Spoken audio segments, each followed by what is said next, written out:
Baseball fans, welcome once again to Robin Roberts Stadium for the inaugural WPBL opening day.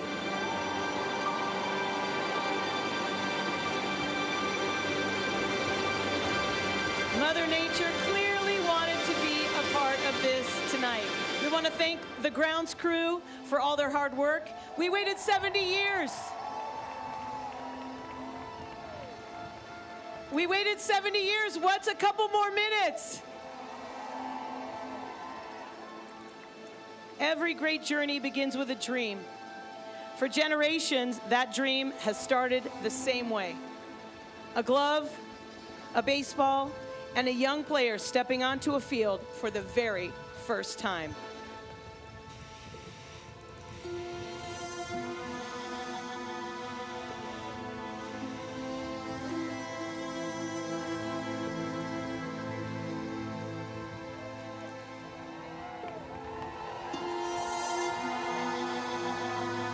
She represents every little girl who has ever fallen in love with this game. Every player who stayed after practice just a little longer. Every dreamer who looked at a baseball field and wondered, could this be my future? For many generations, that dream had no place to go. The dream never disappeared because there were women who refused to let the dream fade.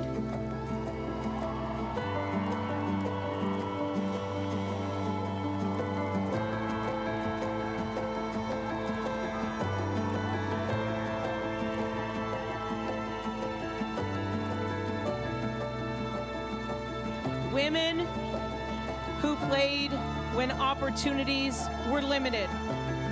Women who inspired, who continued to believe that one day they would have a chance to play professional baseball.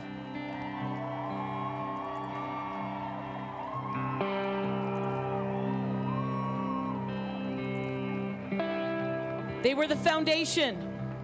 They were the ones who kept the game alive. And tonight, we honor the women who carried this dream forward. We celebrate the future as they take the field for the first time.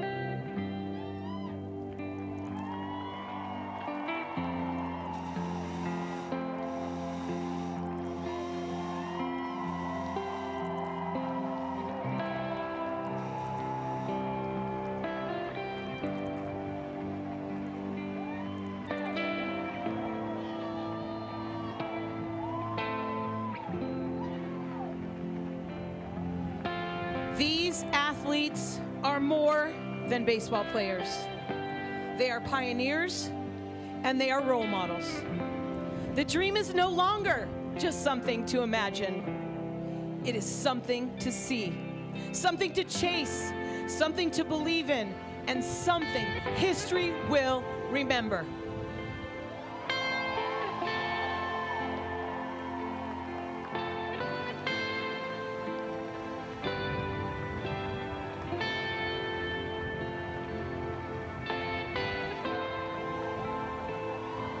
For generations, the flame of women's baseball has been carried by those who believed, by those who fought, by those who never stopped showing up. And tonight, we reignite that flame as it burns brighter than ever all over the world.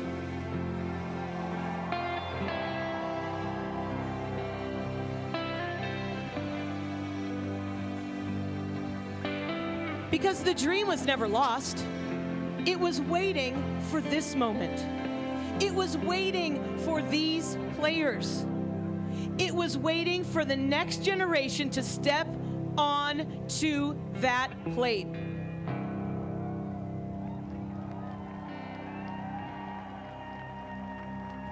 Baseball fans, welcome to history. And welcome to the return of women's professional baseball.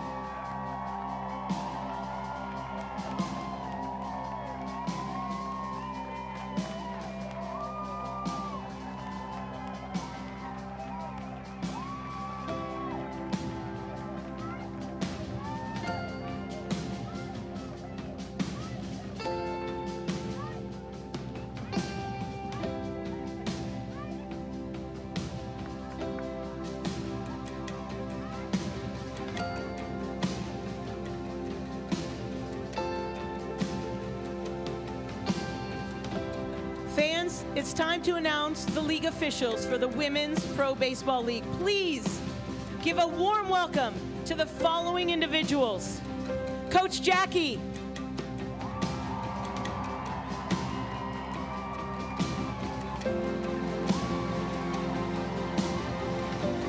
Thank you, Jackie, for all you do for women's sports. Allie O'Brien.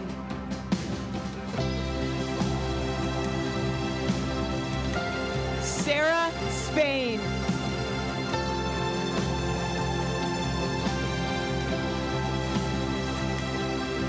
Jamie Toole and Melissa Gaynor, co-owners of the Springfield Lucky Horseshoes.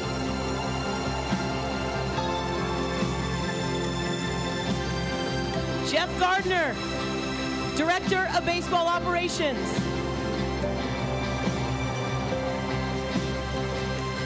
Dr. Kat Williams, founder and CEO of the International Women's Baseball Center. Dave Stewart, three-time World Series champion and league advisor.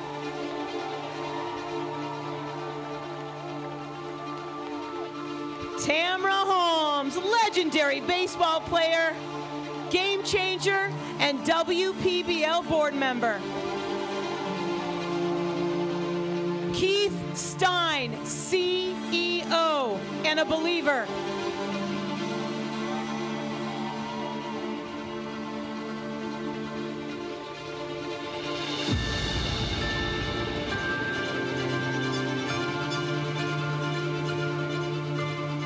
Justine Siegel, the WPBL Commissioner.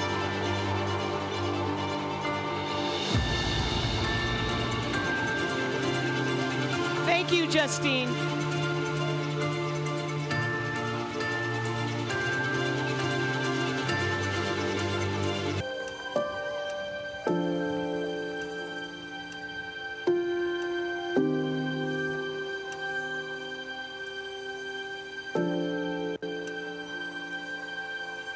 Baseball fans, it's now time for our ceremonial first pitches.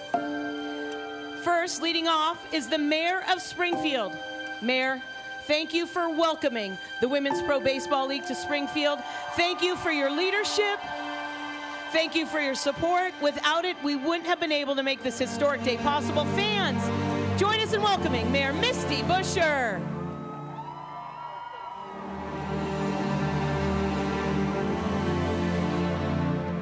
Coach Rocky is catching for the mayor whenever you're ready.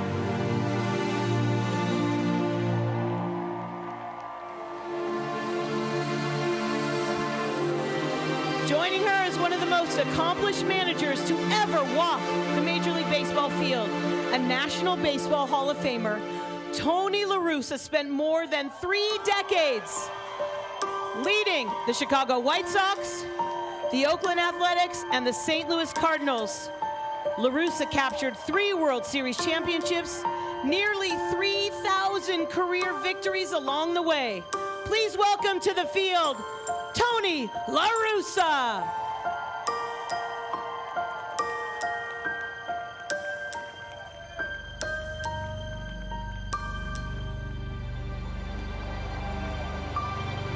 Finally, a true pioneer of women's baseball, a member of the All-American Girls Professional Baseball League, an inspiration to athletes' generations, and a passionate advocate for this growing game. Fans, we need you on your feet. We need to hear you. Let's give a warm Springfield welcome to Maybelle Blair.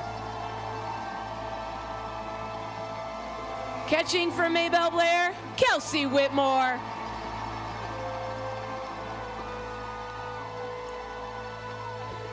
Thank you once again to our ceremonial first pitches, Mayor Misty Buscher, Tony La Russa, and Maybelle Blair.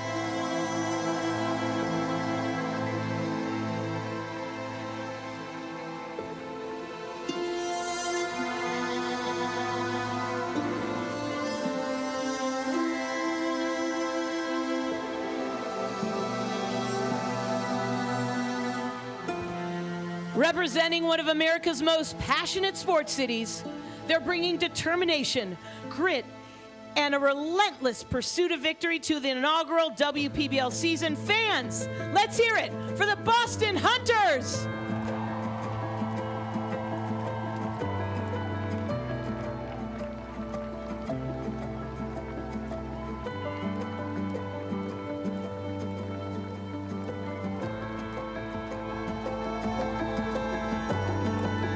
From the city by the bay, they're ready to ignite the inaugural season with passion, power, and unforgettable baseball.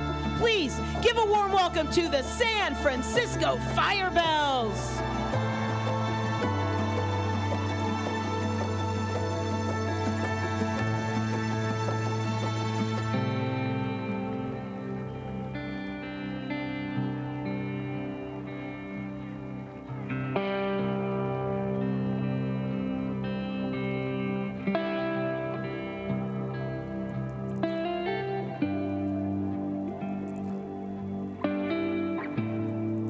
From the entertainment capital of the world, they're ready to reign on baseball's biggest stage with confidence, talent, and Hall of Fame status. Fans, it's time to announce the full lineup for your Los Angeles Queens. They are led by manager Eric Young II, assistant coaches Jameel Weeks and Emma Charlesworth Sealer. The reserves for the Queens: number 10, Isabella Villarreal.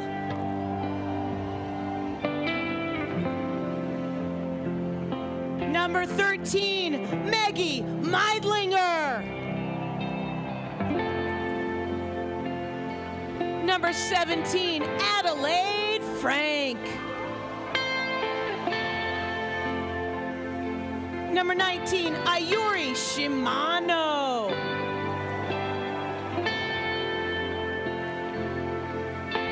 Number 23, Emmy Psyche. Number 29, Caitlin Einon. And now the starting lineup for the Los Angeles Queens. Leading off, center fielder number 3, Monet Davis. Batting second at third base, number 1, Ashton Lansdale. Batting third, catching, number 20, Jamie McKay. Batting fourth at first base, number 25, Sarah Edwards. Batting fifth in left field, number 11, Maggie Fox. Batting sixth in right field, number 27, Michelle Roche. Batting seventh at second base, number 7, Amira Hondras. Batting eighth, designated hitter number 2, Tima Maximiliana. Batting ninth, the shortstop, number 15, Samaria Benitez. Pitching for the LA Queens, number 18, Ayami Sato.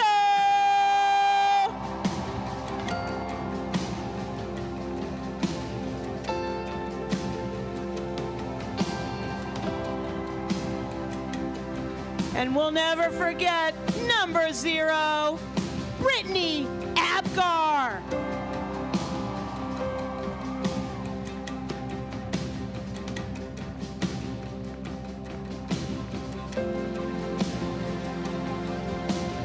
From the heart of the Big Apple, where dreams are chased and champions are made, they're bringing the big city energy, passion, and pride of New York to the inaugural WPBL season. Fans, it's time to announce the full lineup for your New York Heights.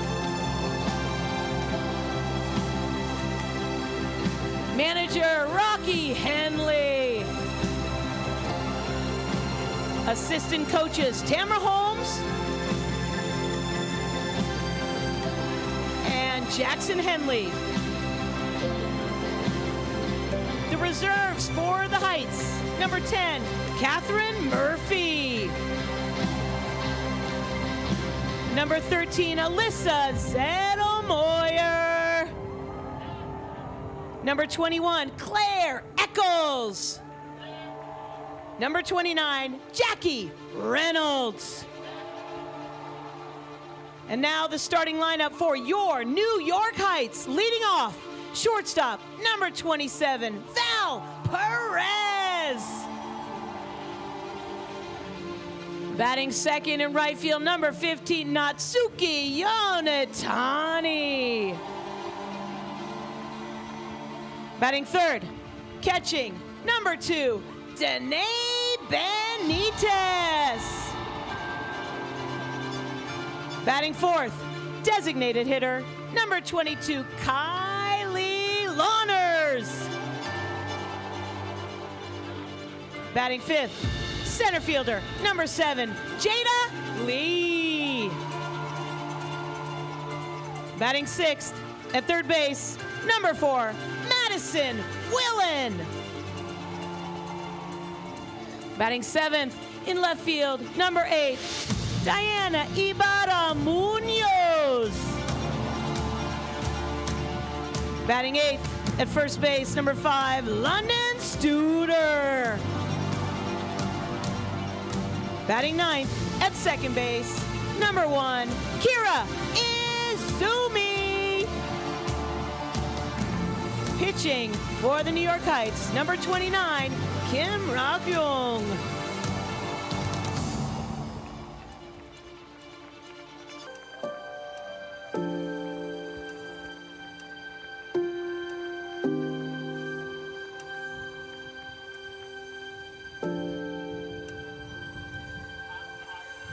Baseball fans, we'd like to welcome 2 female umpires, part of the new tradition in the Women's Pro Baseball League.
Baseball fans, we ask that you rise if you are able. Remove your hats, caps, visors, and fedoras.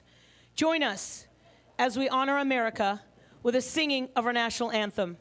The Women's Pro Baseball League is proud and honored to welcome not 1, not 2, not 3, but 4 iconic women singing the anthem tonight. Please give a warm round of applause for local Springfield band Triple Threat. Joining them this evening is a true music icon. She's a Rock and Roll Hall of Fame inductee, Grammy Lifetime Achievement Award recipient, and the legendary voice behind some of Motown's most unforgettable hits. Her music has inspired generations of fans from around the world. Robin Roberts Stadium, please welcome Martha Reeves.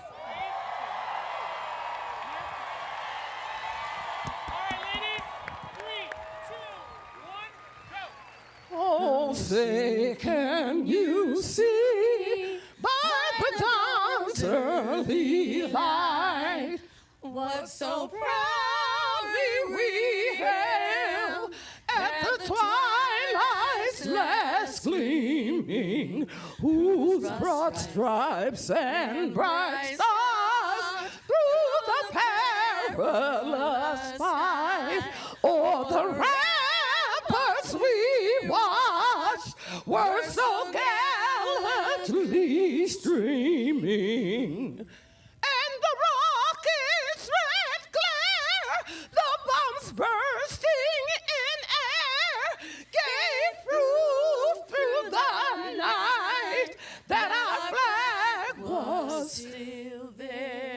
still there. Oh, say does that star-spangled banner yet wave o'er the land of the free and the home of the brave.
Welcome back to Robin Roberts Stadium, Springfield, Illinois, and now home to the WPBL. Lisa Pride alongside Jenna Becerra, and what an opening ceremony that was, Jenna. It was absolutely incredible. We waited over 70 years to get to this point, to have women's pro baseball in the U.S. once again, and we had a little bit of a rain delay, but the storm is really coming up next with these two teams going head-to-head. And I love seeing the generations of baseball, where you saw the young, the youth, and then all the way up to the players here today. And there, take a look at the manager for the Queens, Eric Young. He played for LA, the LA Dodgers, and now he will be managing here for the Queens. 15 seasons in the big leagues, and most of us know him with the Rockies. He's the career stolen base leader for the Colorado Rockies, and he will love the team that he has because there's a lot of speed here with the Queens. Leading things off will be Monet Davis. She's right there taking some warm-up swings. And look at that lineup. When we talk about the speed too, Lansdale, she loves to run. She's aggressive on the base pass, and this lineup is just loaded, Jenna. Oh, so many recognizable names in women's baseball here for LA. Monet Davis leading off, but Ashton Lansdale, keep an eye on her. She was the 7th pick overall. She had a monster World Cup in the group stage for Team USA just a couple of weeks ago. She was the most outstanding player, hit .846 with 14 RBIs, just 5 games. So she's somebody to circle, especially because she's also been named the captain for LA. She hosts the WPBL podcast as well, so she might be from Atlanta, but we can call her Hollywood, I think, from now on. We might just do that. She loves wearing her pearls. She says, pearls for the girls. And look at how she decorates with one of her cheeks. She has the crown on it, too, for the Queens. So, yes, definitely keep an eye on for Lansdale. She, like you said, 846. Who hits 846? Wow.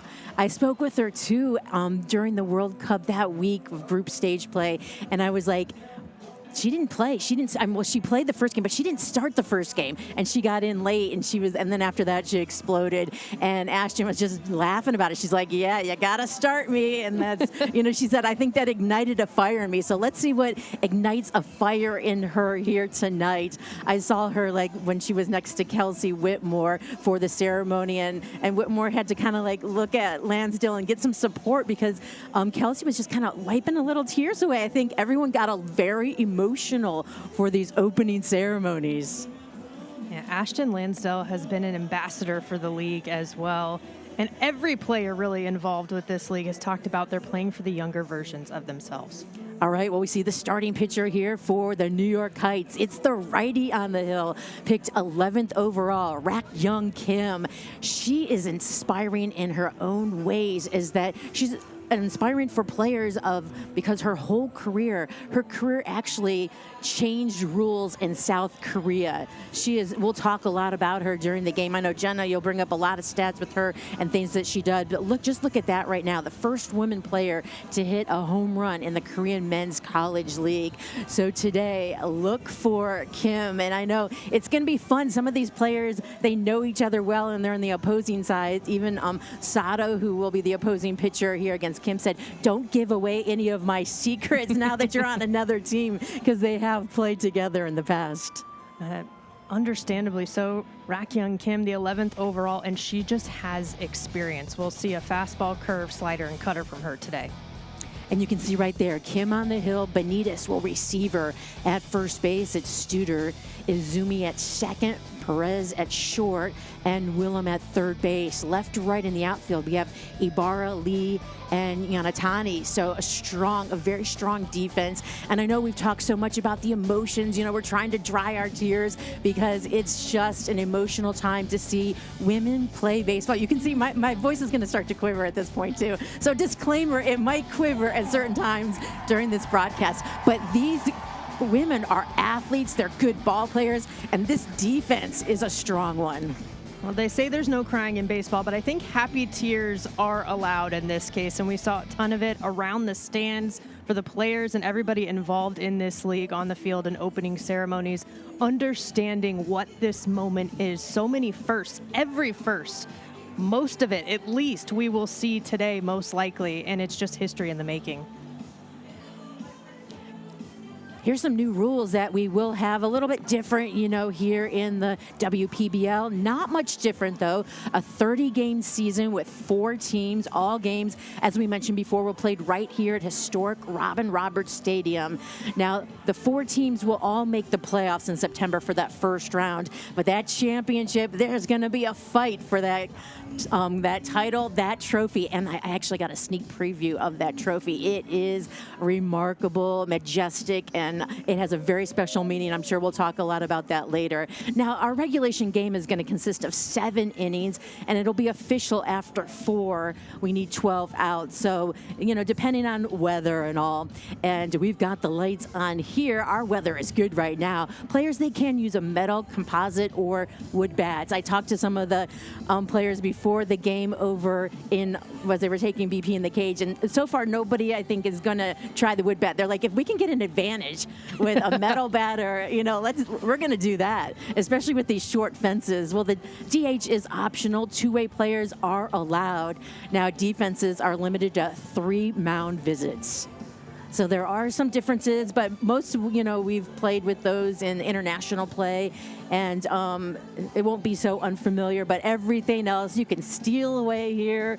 We've got everything else the same, and right now, Kim is taking some more warm-ups here. There's a lot of wind. It's gusting now you can see in center field with the flag blowing left to right. As I mentioned, the lights are on. We're getting ready for first pitch. We had a slight rain delay. It's about 72 degrees. It drizzled for quite some time today. I got drenched, but I wanted to go out and talk to some of the players and see them in BP. But we are ready to go here.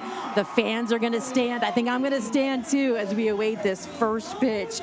So Kim on the mound, the righty. She'll be throwing to Monet Davis. Davis, first round pick here for the Queens, drafted 10th overall. So Kim from the third base side of the rubber, she'll set way up high on her chest. Kick and deliver the first pitch.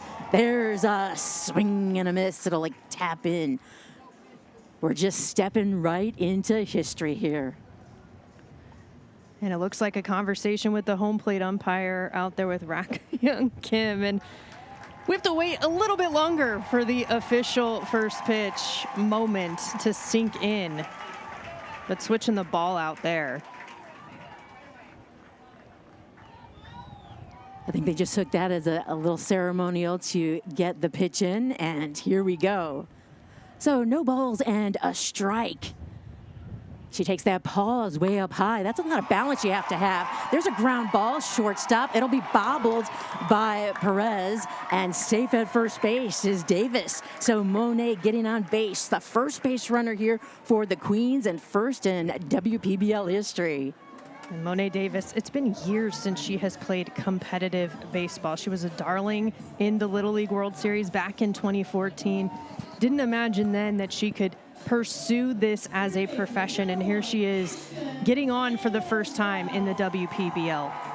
All right, so Davis at first base, none away. The second batter here for the Queens is Ashton Lansdale, the third baseman we mentioned, batting .846 in just 5 games. Didn't even start all 5 of those with the World Cup group stage. That'll miss first pitch. Played for Team USA, a team that dominated up in Rockford. She was the MVP and the most outstanding player of that group stage play. Here comes the next pitch. It's upstairs. Throw down to first base. Trying to check that runner, Davis. She's ready to use some speed. We mentioned Eric Young is the manager, and he holds the stolen base record, career stolen base record for the Rockies. So he's going to get these athletes running here.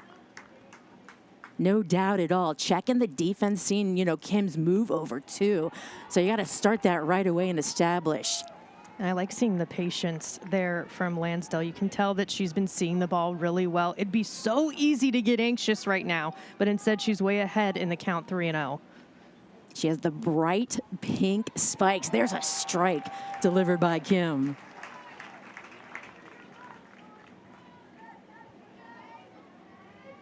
So as the sun will start to set here, we have cloudy skies, some dribble. There's a dribbler that's going down the third base line. It will go foul and return Lansdale back to the box. She had a grand slam. Team USA just racked up the home runs. Same, we've got 290 down the lines, 310 in the gaps, and 330 straight away. These fences went up. They're the regulation fences in international play. We're playing by those rules too here in the WPBL. And so you can see the new fences that are just slightly in, and that's why the girls and the athletes here want to use those those metal bats. She'll take a look, and that'll be waved, and she'll head to first base with the free pass. So 2 on right now for the Queens, and that'll bring up the catcher, Jamie McKay. I think sometimes walks are underrated, and that's something that she also racked up during the World Cup as well for Lansdale. She had 4 walks, and she was hit by a pitch. So getting on base, making something happen to set things up for your teammates coming up behind you, that's also part of her game. They always say walks as good as a hit, and it is. You get on base, there's 2 on right now. None away, first pitch here to the righty is a strike. McKay from Laguna Beach. Batting in the third slot for the Queens. They've got their black tops, black pants, gold stripe going down their pants, and the white and gold that do highlight along with the black. You can see the white lettering across the chest, white numbers on the back, and white with the last names. I love the Queens logo too. Just, all of these logos here in the WPBL, that as far as having that logo and the diamonds, the baseball diamonds in gold above the Q for Queens, and that's signifying a crown. And I thought that is really clever right there. This league did such a great job of honoring those who came before. Every single team is named from an iconic trailblazing woman. And for the Queens in particular, where the That name comes from Lizzie Murphy, the queen of the diamond, the queen of baseball. She was the first woman to play versus major league players. And she's now represented by the Queens here in a history-making day. There's a fly ball. It will be to the right side, going after it right by the line. Bringing it in is Yatani. She'll throw in. Nobody will run, so the runners stay at their stations. One away. That'll bring up the first baseman, Sarah Edwards. The first out of the WPBL that we have witnessed. So Edwards, the first baseman, she is actually currently, she was playing softball in Italy. She plays all around the world. And it was hard, to pull her away, that her team didn't want her to leave. But she said, I gotta go make history. Strike delivered. It's a righty-lefty matchup here. And that is something that is strategic for Edwards. She can hit from both sides. A switch hitter has the opportunity to make that decision. Lefty on righty matchup, a little more advantageous for her. Next pitch, that'll miss away. Kim, 25 years old from Seoul, South Korea. We talked about how she's just been inspiring players. Rules have been changed because of her. Two-way player. We mentioned how she hit a home run in a men's league. Strike delivered. I'm sure there are some nerves too. It's not easy being a pitcher up there and starting a game like this off, an historic game. You just got to kind of calm down, center yourself, and just look at that mitt and deliver the pitch. And she does right there. That one is really close. Just missing inside. Wind starting to pick up, blowing left to right here. And that's the thing, too, about an outdoor sport, which is what we chose. But take a look at this pitch. Just misses what the a zone. beauty. Like to see Benitez trying to work for her pitcher, too. Try to get That'll that hit into call. the screen right there. Yeah, that's a pretty one. Home plate umpire today is Kelly Elliott-Dine. She's an umpire in the banana ball. I think the first female umpire for banana ball. And an all-female crew here today working. The crowd early getting into it, starting to cheer. There's a tapper, that's foul. They're saying, let's go Queens. That'll be fun too for the team, or for the teams, of course, but for the fans to start picking their favorite teams. I think they did preseason probably, but then once, these games start, they're going to be like, and really kind of find their favorites. Well, that merchandise line was wrapped around the stadium long before first pitch. Runner going, and that ball is going foul, so that'll bring everybody back to their stations. It went all the way back to the clubhouses. So it's starting right where you come in behind us in the press box, straight away by the tickets. That line was kind of starting right from the very start there, but everyone had to walk all the way back on the left side behind the stands to the clubhouse area, and it was the longest line here. I wonder if it still is. I guess, even though that line was long, to get merchandise, that there was enough rain delay that everybody probably got what they wanted and can get in the stands. Maybe that was the idea. And all that to say, run, don't walk to get your merch if you're planning on being here. Swing and a miss, and there's the first strikeout in WPBL history. Rakyun Kim will always have that moment as recording that first strikeout. Well placed. It was a 2-2 count too, so just bringing it, right? Not afraid to attack the zone. True competitors that we have in this league. That we do. The left fielder, Maggie Fox, will step up to the plate. Four-time USA National Women's Team selectee. She plays softball at Brown University. Kim taking a look at the runner. Monet at second, delivers. That's a fastball. It'll get and drop off the mitt of Benitez. She'll throw down to third base. It'll bounce off the glove of the third baseman and in safe. It's a double steal. We talked about the speed that this Queens roster has and the aggressiveness right there, reading that in the dirt. A head first slide into third, and a nice job over there at third to keep it in front. Don't let that get past you, because then that gives up a run. But now a couple in scoring position. Here comes the pitch. This one's hit hard on the line, and that'll be a base hit into center. Here comes one run. Ashton's coming in for make it run number 2. And the Queens are on the board. Lansdale is pumping her fist. And there's some more first right here. History just keeps being made. Goosebumps. First hit, first RBI is coming in and getting your team on the board early to give them the lead.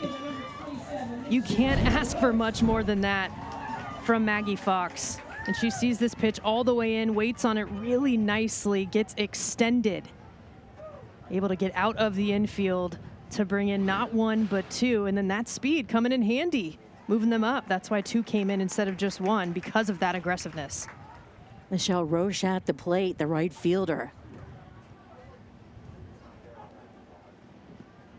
So key to be able to move those runners over and be aggressive on the base pass.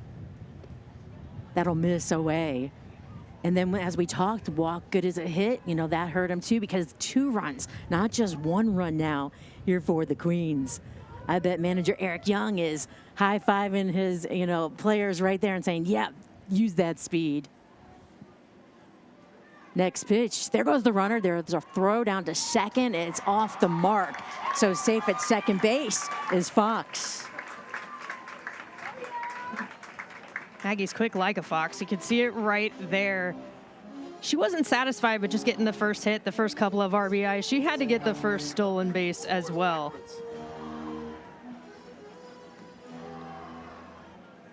2-0 here for the Queens. They're on top. Runner at second, pitch, swing and a miss. We're right here in front of the stands, and I think everybody feels they can come and talk to us up here, but that's okay. This is a really fun day here at the ballpark, and being so close to the fans is fun. There's a little tapper that'll stay right in front of the box.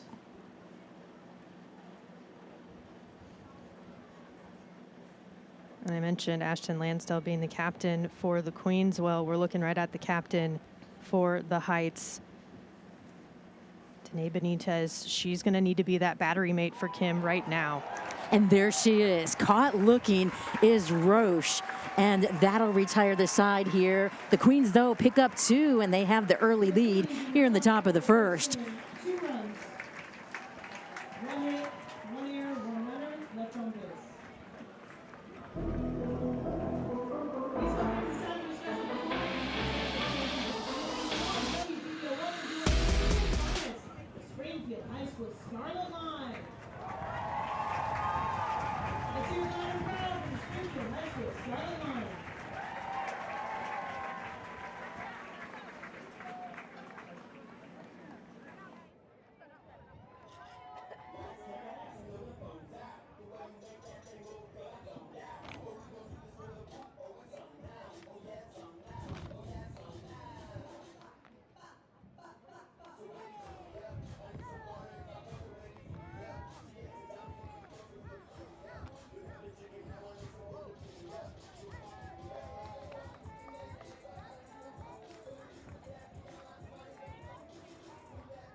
Welcome back. Thank you so much for joining us on the broadcast here for the WPBL. We'll be here all season. Game 1, season opener, inaugural season right here. And there is Rocky Henley. She is the manager for the Heights, headed out to coach third base, played third base for the Colorado Silver Bullets, a traveling baseball team, all women's baseball team, coached by Hall of Fame Phil Necro, co-founder of the San Francisco Bay Sox girls baseball, and she has been doing nothing but playing ball, coaching ball, organizing ball, and everybody that knows her from the Bay Area and here in baseball calls her Coach Rocky.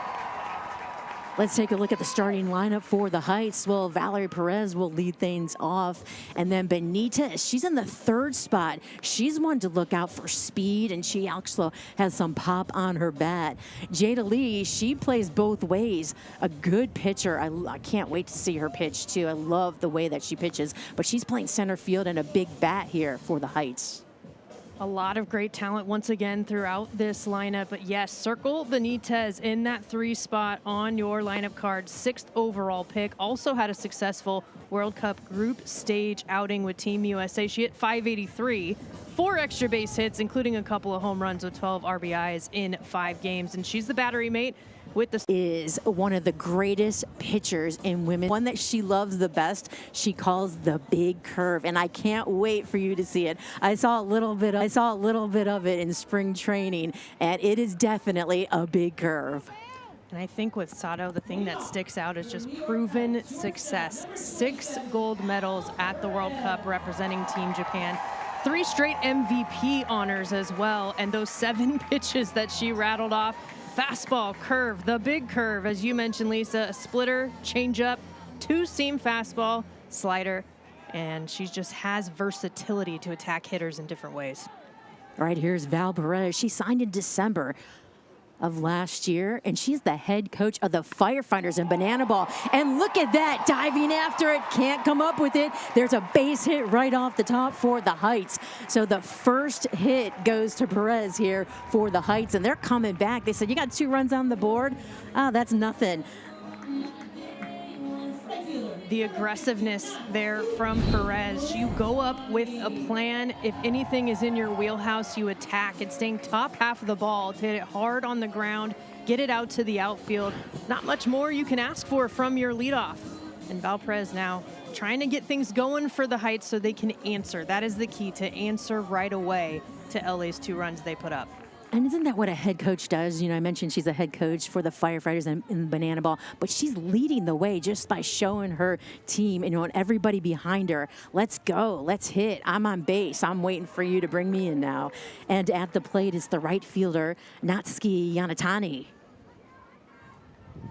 Yanatani knows Sato very, very well. Sato even said yesterday leading up to this, I hope she doesn't tell my secrets to the entire Heights lineup, because they played against each other. She played with quite a few people as well that are in this league, and a lot of global representation in the WPBL. Sato takes a quick glance over her shoulder, looks at the runner, delivers, and there's a hit into left field. A liner. Back-to-back base hits for the Heights. Listen, if you're Rocky Henley, this is exactly how you are hoping your team responds. Waits on this beautifully. Gets the barrel angle to attack it right in the middle. Line drive, 5-6 hole. Perfect placement. Back-to-back base hits, exactly what you want.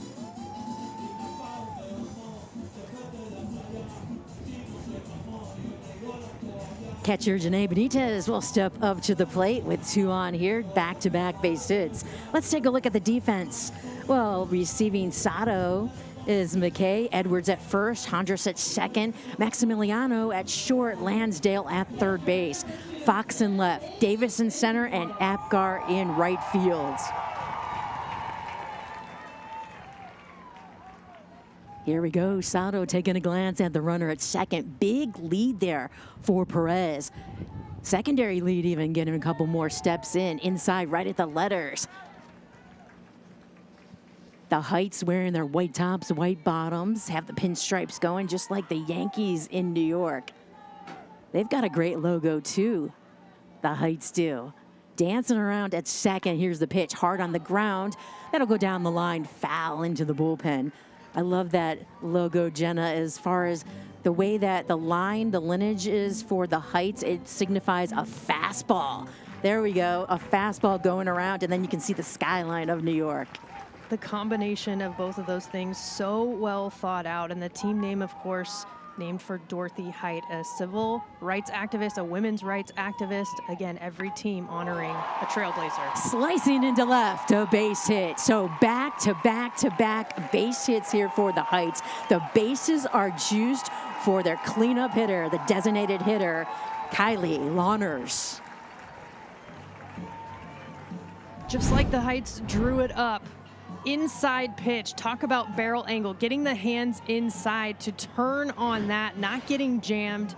It's a nice piece of hitting from Benitez. We said to circle her on the lineup card for a reason, and setting it up beautifully for Lawners. And these 3 hits by the Heights are solid hits. And like I said, Perez leading the way, showing, hey, Sato is hittable. Even though she's one of the best pitchers in the world, she has been playing for quite some time. Next pitch, there's a strike right at the belt of Lawners. And I think the key really for hitters in general, but especially going up against a pitcher as versatile as Sato, is to be on time. That is what we have seen consistently from Perez, Yonatani, and Benitez to help them. And so far hasn't taken a swing yet, but Lawners seeing that ball all the way into the glove. Sato, 36 years of age. Not the oldest, though, on the roster for the Queens. Bases loaded. Lawners awaits the pitch. Delivered. This ball is launched into center field. Going back all the way, running, trying to race after it is Davis. She slips, falls. Here comes the runs. 1, 2, and it's a tie ball game.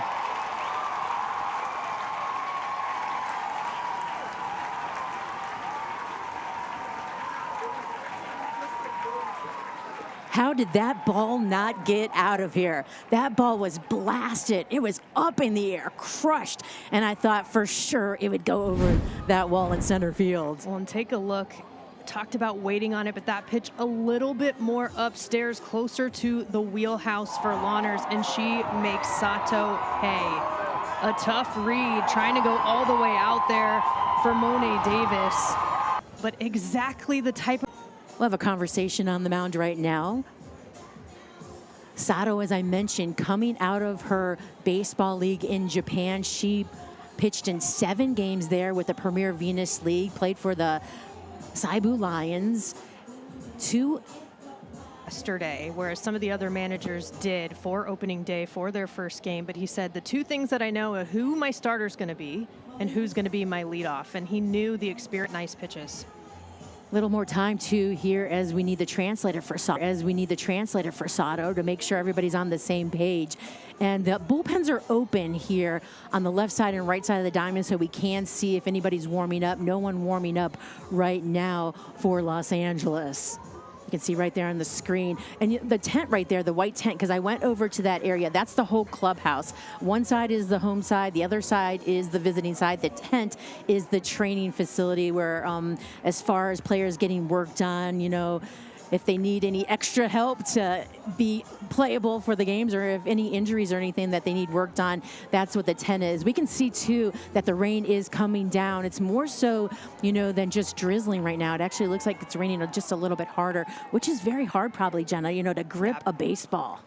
When I started to talk about this earlier, that, you know, we chose and these women chose an outdoor sport. They happen to fall in love with an outdoor sport, and with that comes the elements. Crushed left field. Here comes a run for the Heights, and they'll take the lead. So that's Jada Lee that we talked about, and her whole family is here. And I'm sure that they just all jumped up and leaped up. So Jada Lee drives in a run, and the Heights are up 3-2.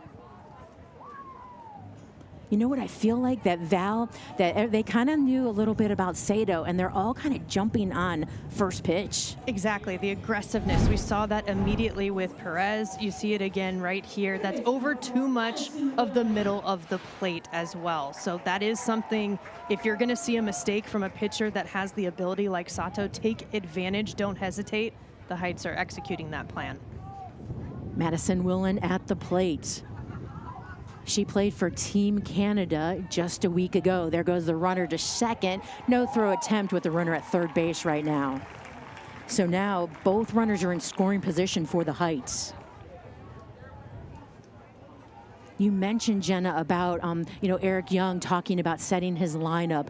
Well, this is where Rocky, she has the advantage, and she talked about it in the press conference too. She's like, I know right away, my lineup. She didn't have to even think about it, because she knows these women so well. She's seen them since they were little girls, since she has been so prominent and involved in the women's baseball. She is the first and only manager, a woman managing a team here in the WPBL. This ball is launched to left. Look at it go. And it'll stay in the ballpark. Fox squeezes it. It'll be a sacrifice fly. Coming in is Lawners. And then the ball gets thrown around, and that'll bring the runner Jada Lee sliding in head first to third base. So a sac fly to left, driving in another run here for the Heights. That's the first out that we've seen the Queens be able to record so far, because there's just been so much momentum. And that is what you call an intelligent out, a productive out from Willen as well. Sacrifice fly, get it deep enough into the outfield to give your teammate enough time to run and come across home plate. So Deanna Ibarra will step up to the plate. She played just a week ago for Team Mexico. Started all 5 games, 3 for 14.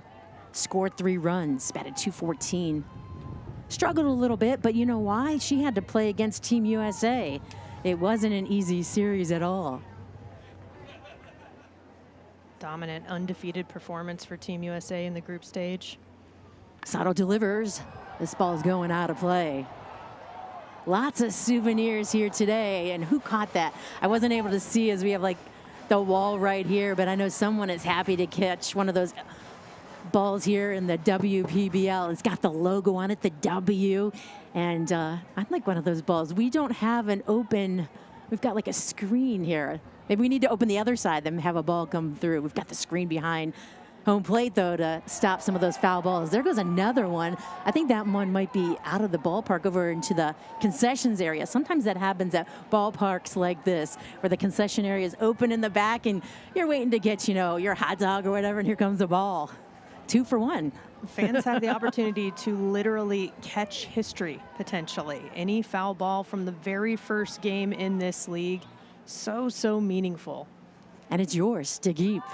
You don't have to get in that long line of the WPBL merchandise. You're just sitting right there in your seat. That'll miss away. So runner at third base, just 1 away. And Sato is working on the number 7 hitter here for the Heights, Ibarra. On deck is Studer, London Studer.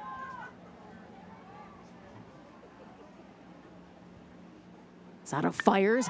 This ball is crushed into left. That'll drop in for a base hit. Here comes another run as Lee will score standing up.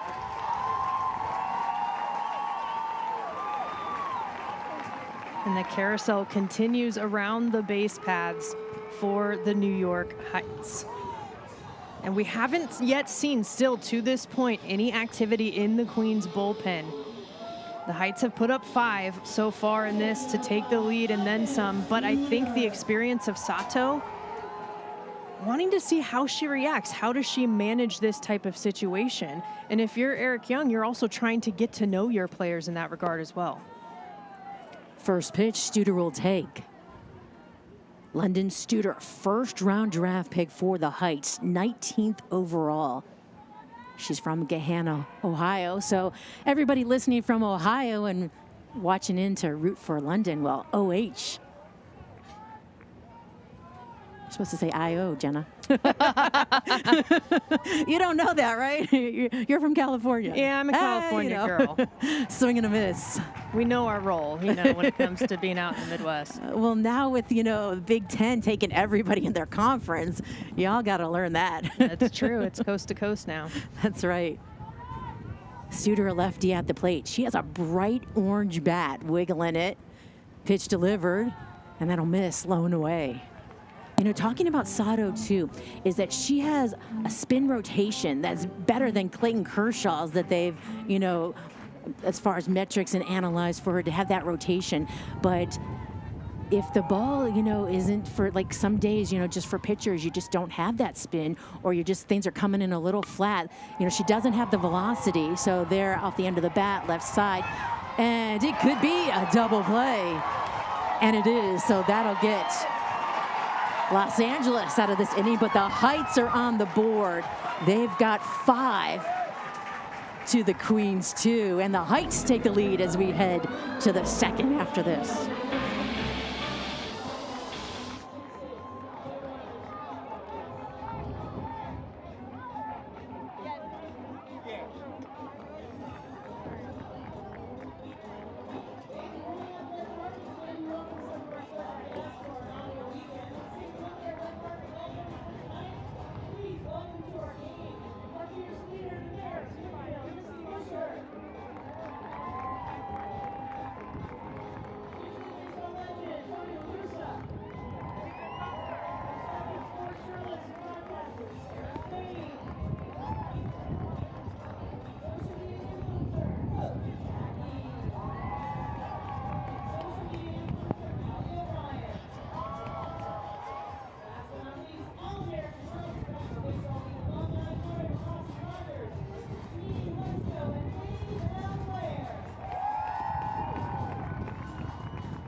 And there's Mabel Blair. Or wait, that's the mascot for the WPBL right now. Look at Mabel doing a cartwheel.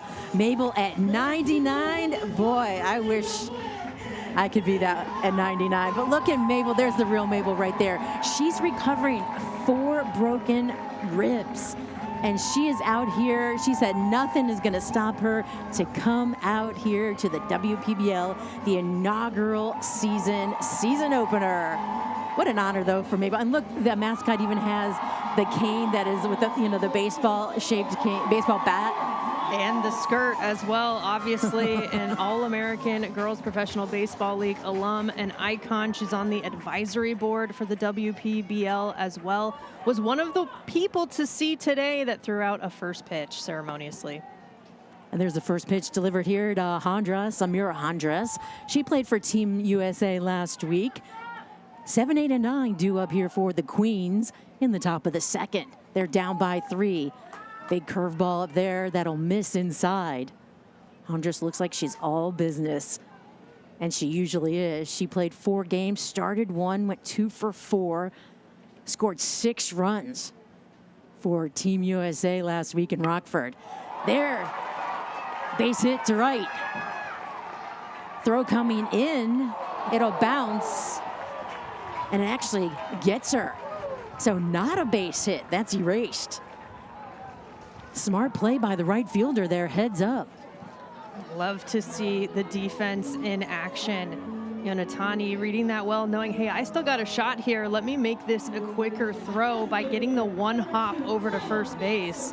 Great execution, because after you score a bunch of runs, what you want to do is shut down the other team's offense so you can get back into the dugout and get your bats again. Really heads up play there by the right fielder. We've got a righty-lefty matchup at the plate. It's the designated hitter, Taima Maximiliana. think there I got it out. She's got a long last name. It fits, though, there on the back of her jersey. Strike at the belt. She's the lone representation from Curacao, too. 7 different countries. 4 rosters with 15 women each. So 60 total players, 7 different countries, nearly half born outside the U.S. in this league. So just talking about the global impact and the global influence on this league as well. Just that diversity is something that is really exciting about this league as well. It really is. It's great to see all these players coming from around the world to play. There's a fly ball. It'll stay in the ballpark. Going back into the grass is the shortstop, Perez. She'll make the grab, and there's 2 away. That just reminded me that's not going to be easy for shortstop or infielders on the diamond here today, because this is a turtleback field, and you're really, you can't tell probably by looking at the monitors or looking at the broadcast, but if you look from the side, you can see how that the infield drops down. It's about 18 inches. 2 away, Samaria Benitez at the plate. Got a righty-righty matchup. I've never played on a turtleback field before, have you? I have not. Pitch delivered, that's away. I know when I came the other day, I was really surprised. And then, I was talking to the groundskeeper. He also works in a lot of different major league ballparks. And he said, yeah, and he explained it all to me and how that it's really important for drainage.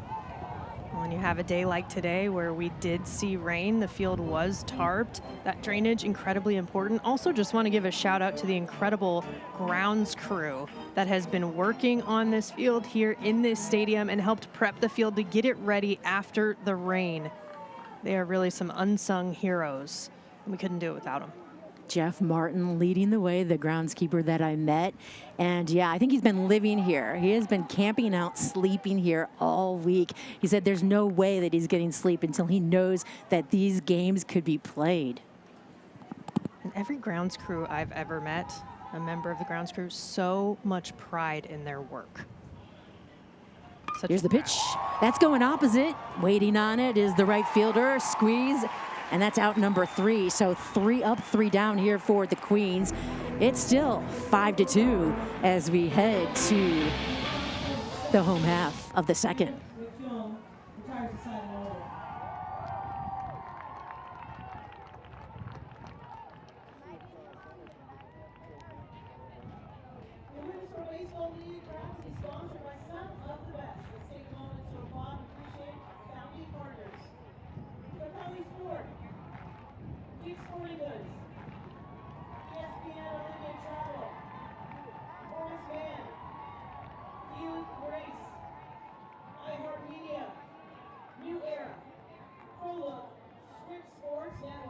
Thank you so much for your support of the inaugural season of the WPBL.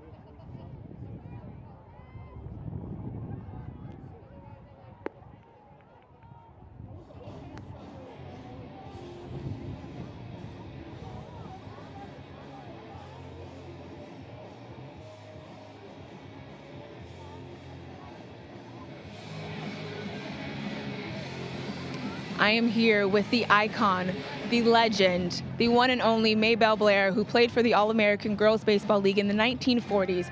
Maybelle, when you came out, you had a standing ovation because everybody understands the impact that you've had on these women and why we are here today. Describe the feelings you had when you saw opening ceremonies and as you look around and see women's professional baseball being played again today. To tell you the truth, I didn't hear a word you said. Let's try again. Describe the feelings you had being able to look around right now to see women's professional baseball being played again today. I have never been so thrilled in my old 99 years to see this rehappening again. I've been wishing for this for about 60, 70 years, and now it's happening, and you have no idea. I cannot tell you how happy I am to be out here to see these women play the caliber of baseball they're playing, and they're doing it, and they'll be for the girls in the future waving their flag. 70 years later, women's professional baseball is being played again. What opportunities are you excited that these women have that you were not allotted when you were playing in the 1940s? Well, the main thing is what I'm all excited about. They have sliding pads. Yeah. They have helmets. They have everything to protect them. When we were playing, we didn't have any sliding pads, and you can still feel gravel out of my rear end here because I had, those dear beautiful strawberries. Our chaperone would put a little iodine and a little mercurochrome and a little patches on it, and they said, get out there and play ball. And you know what? We did. And we played hard, and we played good. But these girls are so wonderful out here, and I am so thrilled to see them to develop into the ball players that they have been. These girls are well protected today. Melba, you talked about how baseball is your life and always has been. What is it that you love so much about this game? There's nothing better than watching a baseball game. I don't care if you take me to the best candy store when I was a kid. Nothing would ever equal this. Nothing. There's nothing like baseball in my life. In our life, all we had was we didn't have TikTok and you and this and that and all of that. All we had to do was go out and play baseball, right? That was our game. And I had an old ball tape and wrapped around in tape, and my bat was nailed with tacks and all of this and that. But you know what? We didn't know the difference, and we loved the game, and we played it. And now look what's happening today. These girls are getting the opportunity again, and now we're going to take advantage of it and keep it going. We're going to keep it going with the energy and also the fabulousness that you always bring, the iconic you, Mabel. You also got to see your iconic mascot walk out. Tell me what you were thinking. Did they fit the bill? Did she look perfect just like you do? I almost fell through the ground because it almost looked like me, didn't it? And I thought, Jesus, do I walk that crippled when I walk? I said, I'm going to go out and kick her right in between the elbows here, she doesn't straighten up. And sure enough, she did a cartwheel. Now that's more like me. Of course, I'm sitting in this wheelchair. I can't brag too much, can I? No, but we all know you can do the cartwheel. We talk about how everything you have on is iconic, the hair, the fashion, being able to do a cartwheel now or later. But talking about the iconic women out here playing this game, what is the lasting message you want to leave to these women playing the WPBL?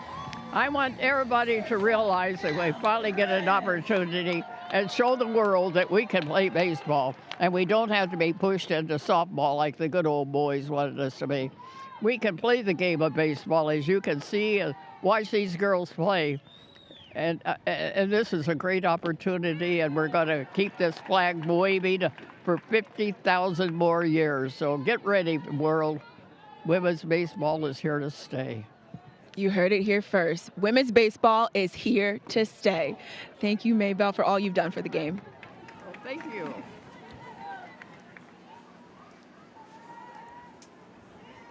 All right, thank you, AJ and Mabel. Boy, she's feisty, isn't she, Jenna? She didn't want the mascot to look limping or anything. She wanted cartwheels, but it sounds like that was a tough era to play baseball when you got to play in a skirt, no sliding pants, and the gravel that you're sliding on. They were tough back then. Maybe we're a little soft right now. Well, and she said it, they did it because they loved it. And I think the point and what is so exciting is she said, we don't have to be pushed to softball. The point is that women can pursue whatever it is they want to pursue. If they want to play softball, great. If they want to play baseball, guess what? You can do that, and you can pursue that too. Perez taking another pitch. That one's upstairs. Unlike her first at bat, where she went right after the first pitch, here she is working the count and working Sato. Heights had the early advantage in the bottom of the first, scoring 5 runs there on top. This ball is hit out of play. Oh, actually, it'll hit the screen and go right into the dugout for the Heights. If you heard some cheers behind Mabel, that's because a foul ball went into the stands, and right away the fans were cheering for the fan that caught the ball. And then you could see that they were, looking and checking out the ball, seeing that logo, the WPBL logo, the W on there. So yeah, another souvenir going out into the stands. Got almost as much applause as some of the plays on the actual field. I love it. That ball's crushed, but that is going to slice foul. You love when those fans, get the cheers, sometimes more than the players, just because the fans are so invested in it and love it. There is plenty of fans here today. We'll have to find out what the final, count is, but it is packed. I just see standing room only, really, right now. Here's the pitch. This one's going into center field. Waiting on it is Davis. And there's 2 away. So Perez really working that count, but, all she was able to do was fly out to center. A much easier ball for Davis to catch right there. I think Sato is doing a nice job of getting more into a rhythm. Her pitches have been executed a little more to precision. The location has been around the zone, not over the middle of the plate. She's been able to induce that ground out, and now the fly out for a couple of quick outs. Called strike. As the number 2 hitter here for the Heights. 1 for 1 is Yanatani. Everything happening this weekend is a first. The first games, the first players, the first season of Women's Pro Baseball League. To celebrate, fans can bid on authenticated memorabilia from opening weekend, including player jerseys, locker nameplates, game-used bases, lineup cards, and more. It's a unique opportunity to connect with the very beginning of a brand new league. Learn more at therealist.com/WPBL. Wow, Jenna, that is a great opportunity for fans to, even like bases, to be able to, pick up memorabilia that way. That's therealist.com. So many cool things that you can collect. That's another thing about women's sports expanding. This is an opportunity for fans, for collectors, for people who care about history in sports and the rich culture as well. They have opportunities to participate in their own ways. The Baseball Hall of Fame is here too. It is amazing how many people are here today to witness history. That ball will go out of play. I love the fans are just living and dying on these foul balls. It's great. But it's just, you touched on it a little bit, and just watching like Tony La Russa come out, Dave Stewart, who is part of the league, and just to see the mayor here of Springfield and Mabel throwing out the first pitch to Kelsey Whitmore, kind of like throwing it from generation to generation right there. Yeah. I'm gonna get choked up right there just because I just remember seeing Kelsey, and she's so stoic, and she's been talked, she's the voice a lot of the times, and throughout her career too, that she's just gets all the attention, and yet something like this really means something to her, and that will mean something right there to Yanatani.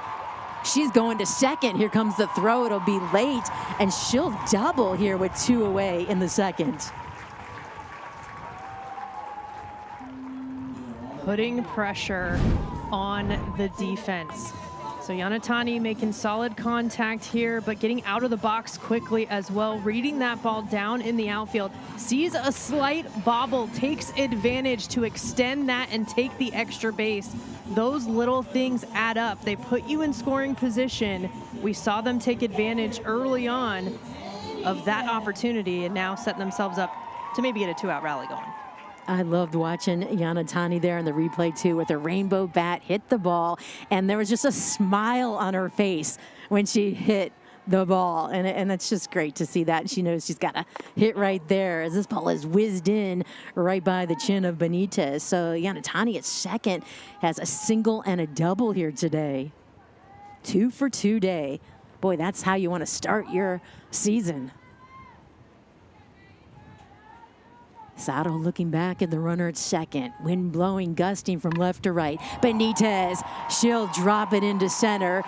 getting the wave around third, and Rocky is cheering her on as the ball comes in. It'll come late, and Run crosses the plate here for the Heights, and they'll tack on another one with 2 outs as Benitez on the throw will sneak into second. Do a little celly out there at second base, too. Obviously a nice hit, 2 for 2 day for Benitez as well, getting the RBI here. She goes down and gets this. That pitch is downstairs. She gets that barrel angle, sends it right back up the middle.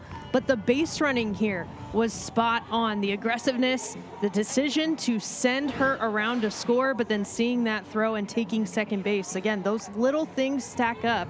Rocky Henley's got to be happy with the fundamentals so far for the Heights.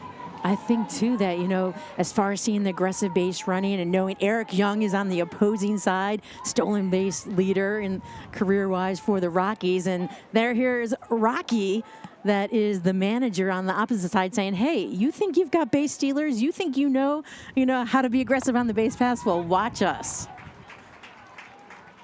At the plate, it's the designated hitter and the cleanup hitter here for the Heights, Kylie Lawners. She drove in 2 runs for the Heights, picked up those first 2 RBIs for the Heights. On it, waiting on it, and then you might miss it.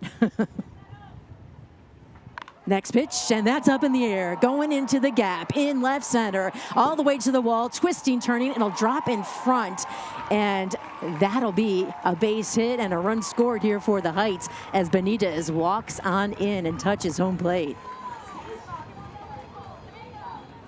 This is getting tricky. I wonder if it's just so hard. It is very hard sometimes to judge balls that are so high in the sky, in a sky like this that is just, you know, like it's cloudy, and it'll hide a ball a little bit because it's still a little bright too. And they've got the lights on, but you can see with the outfielders now today kind of twisting and losing some of the balls. And I think they are having a little bit of trouble reading the balls right now. And you can see the flag out past center field is moving a decent amount. So there is some wind that they're having to factor into this. Anything hit right at you over your head is tough to judge. It's actually one of the hardest plays to make as an outfielder, especially when you have some elements going on in the field as well. And you saw some hip turns making those adjustments. Yeah, it's not easy to be an outfielder. I never liked playing outfield necessarily when I just like to pitch.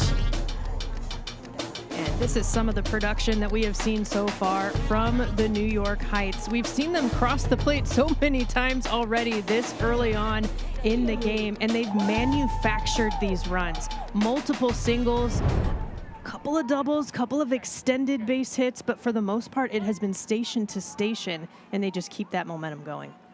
Jada Lee at the plate. She'll go after the first pitch. That'll knock foul. She likes to wear her pants up high. They're showing the solid navy blue socks. White batting gloves, white sleeve on her right arm. And she's got some pearls on. She's got pearls for the girls, just like Lansdale. Starting the trend here in the WPBL. That's inside. As I mentioned, she started listing off everybody that's coming to the game today. And she's like, gosh, I've got a lot of people coming to the game. And she's from Canada too, but she has a lot of relatives here in the States, some in Michigan, some in Florida, all over. And she said they're all just a baseball loving family. And so, you know, she has a great aunt that's here today. And I'm like, are you nervous? You know, you've got so many of your family here for this historic day. And she's like, you know, I love playing with my family here. I love having everybody here. And that one will miss as Lee ducks out of the way. She has a brother that's really close in age, 22 years old, and he's one of her biggest cheerleaders. She's so glad that he's here today. But both of her brothers, that definitely, they're just like, they get a kick out of saying, my sister is a pro baseball player. She started playing baseball at 6 years old, started playing on boys' teams at 10 years old. Now it's not something that their brothers just have as an opportunity. So a swing and a miss, high pitch there, Lee chases, she'll go down, but the Heights tack on 2 more here in the second and have the lead as we head to break.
it is a fun day.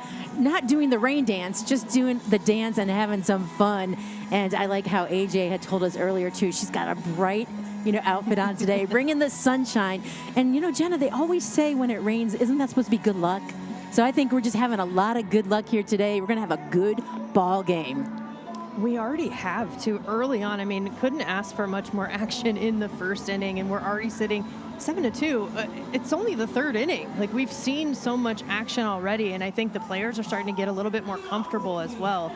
And that's why they're doing it right there. It's for the young girls who can look up to them and know that, wow, I can do this someday because I saw them do it. I know I can do it. And I love all the dads bringing their daughters too. And also I saw in the crowd as we start here in the top of the third, we're back up to the top of the order with Monet Davis. We just saw the sign, go Monet for her at the plate. She takes a breaking ball here as we hear the train going by too. That's going to be fun. But I saw a young girl and her mom dressed up like the Rockford Peaches. They were in their costumes and so cute. So there's so many moments like that here today. It'll be again tomorrow.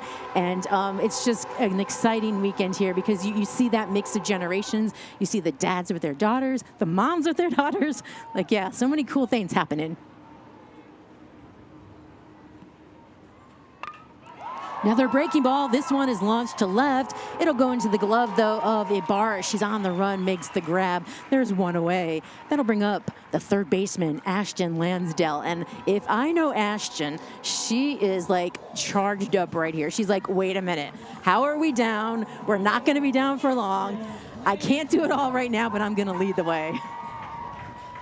And she's somebody who just brings the energy. She said some of her pump-up songs, I'm sure she listened to today. She's from Atlanta. She said rap and hip-hop music, that's what gets her in the groove, in the moment, and we've seen her bring that energy already, scoring one of the first runs in the WPBL. Well, let's head down into the stands. AJ, I know you're with a young fan.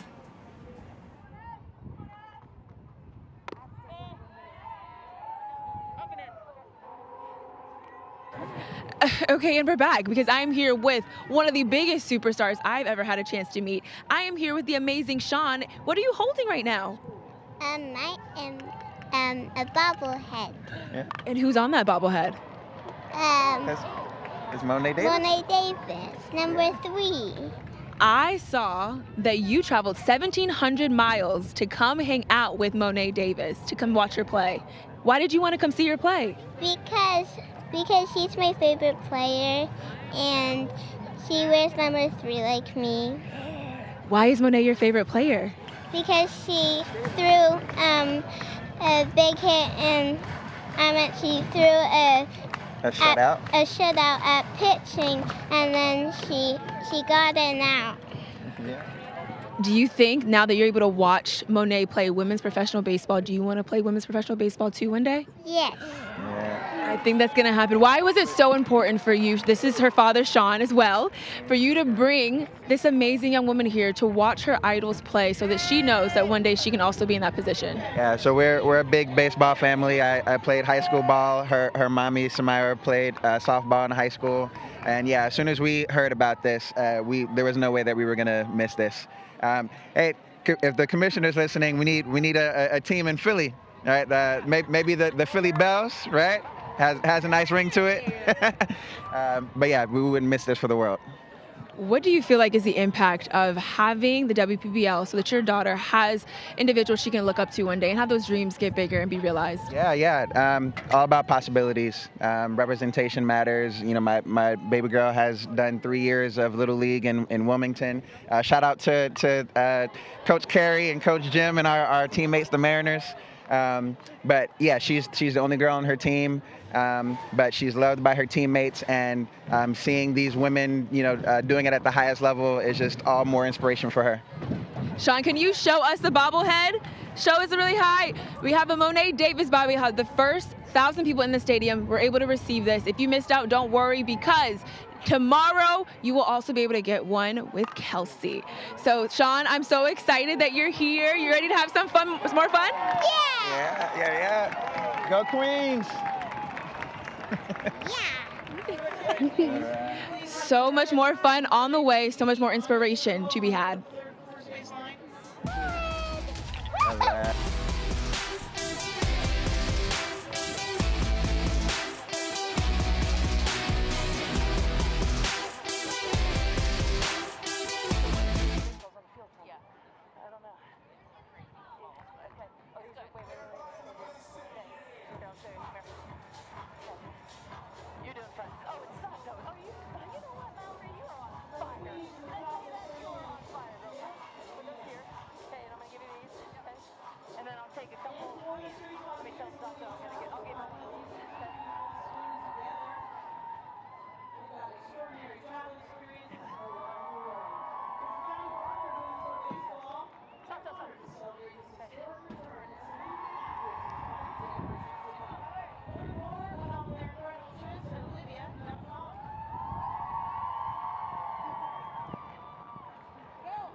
And welcome back here at Robin Roberts Stadium. Look at Mabel. She is got so much energy again.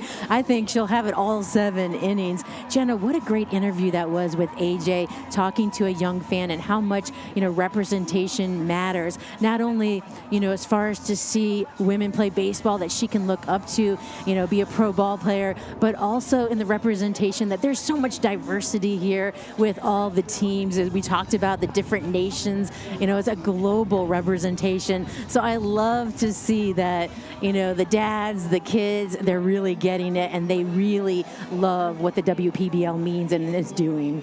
And that was a clear theme. Every player that we talked to at the preseason press conferences yesterday, that's what they talked about. Ashton Lansdale said she's playing for the younger version of her, and they know this is bigger than baseball. Kelsey Whitmore, who we'll get to see play tomorrow, the #1 pick, she said, she wouldn't have believed it.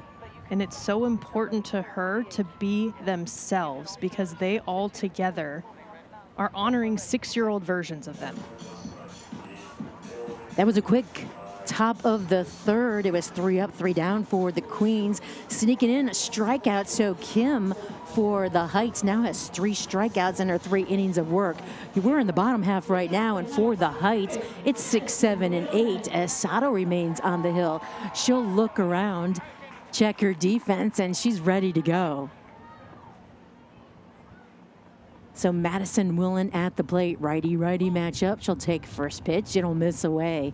I was peeking in on the bullpens and on the right side of the diamond. I thought there was a pitcher, catcher warming up, and well, then I need some binoculars up here, but it looks like they're tossing a football. So I was like, oh, is this like, Skeens? And I've seen other big leaguers that like to, and minor leaguers that like to toss around a football, but usually it's pregame and not part of, getting ready in the bullpen to come into a game. So having fun some, here, or maybe it's just a different routine. Some of it too, just staying loose, right? Yeah. Trying to stay loose, trying to stay warm. It was around 72 degrees when the game started. There's a curveball that catches the inside edge right at the letters.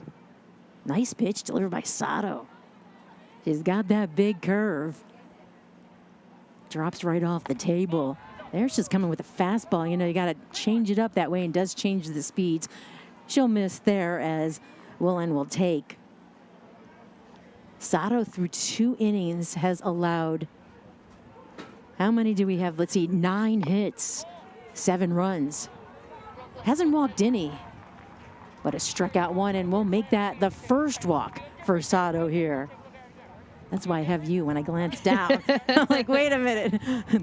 Thank goodness Jen is here. Right on cue. I know. That was perfect for both of you guys. That'll bring up the #7 hitter for the Heights, the left fielder, Deanna Ibarra. Flag flapping out there in center. Wind gust. Strike delivered right at the belt. And Sato now has surpassed 60 pitches thrown so far today. So just something to keep an eye on. I mean, she knows her body well. She's incredibly experienced. But something, if you're Eric Young, we don't see any activity in the bullpen, but might keep an eye on that as the game progresses. Pop up, and that'll go. Looks like it went to go out of play. I got to look at my monitor instead of get up, because then I just noticed there's a pole right in my vision. And it is. Look at that. Oh, that little girl. She is so excited. So excited. High fives all around. They're never going to forget this day. I like some of the fans bringing their gloves to the ballpark, too, just in case they can catch some of that history. Oh, yeah, look at that glove she's got, too. They are equipped and ready for today. So still Ibarra at the plate. 1 on, none away for the Heights. You mentioned Sato, how many pitches she's thrown already today. She almost went through the entire lineup in the first inning, so that's quite a few pitches. Had to face 8 batters.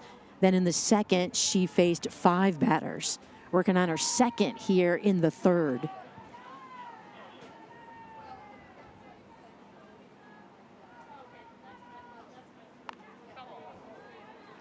Knocked into the net. You just take another look. Edwards, of course, doing all she can to snag it, but hey, someone else who's just as excited gets it. instead, and she is just all smiles. But not only that, everyone around her had such a huge smile on their face, knowing what that represents. Yeah, that's the best. When everybody is happy for you, too. There's a pop-up into right. Racing back. Second baseman gets over right in front of the right fielder. Boy, that kind of just hung up there, speeding over Hondras. She read it all the way. We talked about it was kind of hard maybe with the wind for the fielders to read it, but that second baseman, Hondras, she read it even with the dip with the turtleback field right there. So there's one away. That'll bring up the first baseman, London Studer. That's why communication is so key. Of course, typically outfield does have the priority over the infield, but as long as you're listening to each other, that's what matters the most. All right, let's see if you were paying attention. London's at the plate. OH. I-O. All right. I knew I'd get you on board. There's a base hit. See, we got it. That was good luck there for London. Not saying that's why she got the hit, but, you know. We got to have that Buckeye connection right there. We got it for her. So there's one away. That'll bring up the second baseman, Kira Izumi. She's 0 for 1 today. All right, let's go down to AJ. AJ, Kelsey Whitmore is with you. That's right. I'm here with the #1 draft pick, Kelsey Whitmore, for the San Francisco Fireballs. Kelsey, you talked about yesterday at the press conference that your 6-year-old self would not believe that this day is come. What would you tell your 6-year-old self now that is finally realized? Oh my goodness. I would tell her that it was all worth it in the end, that every trial, every hardship, every setback, every no that you've ever gotten, it was all worth it in the end, and keep going because it's your dream and it's all you've ever wanted at the end of the day. So keep going. That's what I would tell her. And be yourself because that's the best version of yourself you should be. How would you describe yourself? Okay, we know you're #1 draft pick. You know we got the swag. We know what you can do on the field. But how would you describe Kelsey as a player? Man, confident, collective, composed. I'm not the type that's very loud. I'm very within myself, but I try to be a leader through actions the best that I can be. And I'm just a player, a ball player, girl that just loves the game and that has passion for it. And I play with passion. And so silent but deadly. So that's definitely how I try to move. I like that. Silent but deadly. Kelsey, there's been so many young women, young girls that have worn your jerseys, whether it be in banana ball, in pro ball, in college. What makes young girls wearing this jersey, WPBL, different? What makes young girls want to wear WPBL jersey is knowing it gives them hope, gives them a future. When they wear it, they put it on, it's a shield of strength because it shows that, like, hey, you belong in something and you don't have to worry about trying to prove yourself anymore. It's deeper than just whatever this is, cotton, polyester. It's more than that. It has a meaning behind it. It's the message over the material. It's armor of strength. And it shows that we're here. We've been here all along. We're just finally now being seen. Describe the energy that is here in this stadium as everybody has filed in to watch history take place. You're going to get on the field tomorrow. What are you most looking forward to, and what have you been excited about today? I am so excited to just be playing in front of these fans. These fans are hungry for us to be here. They're excited. They are motivated. They're inspired. I mean, every hit, every play, every pitch, they're loud, they're excited to be here, and I'm excited to play in front of a fan base that is ready for women's baseball. You heard that. Kelsey's ready to play. She's going to take the field tomorrow. The first 1,000 that come into the stadium tomorrow will get this amazing women's bobblehead. So be here, be ready. Let's have some fun.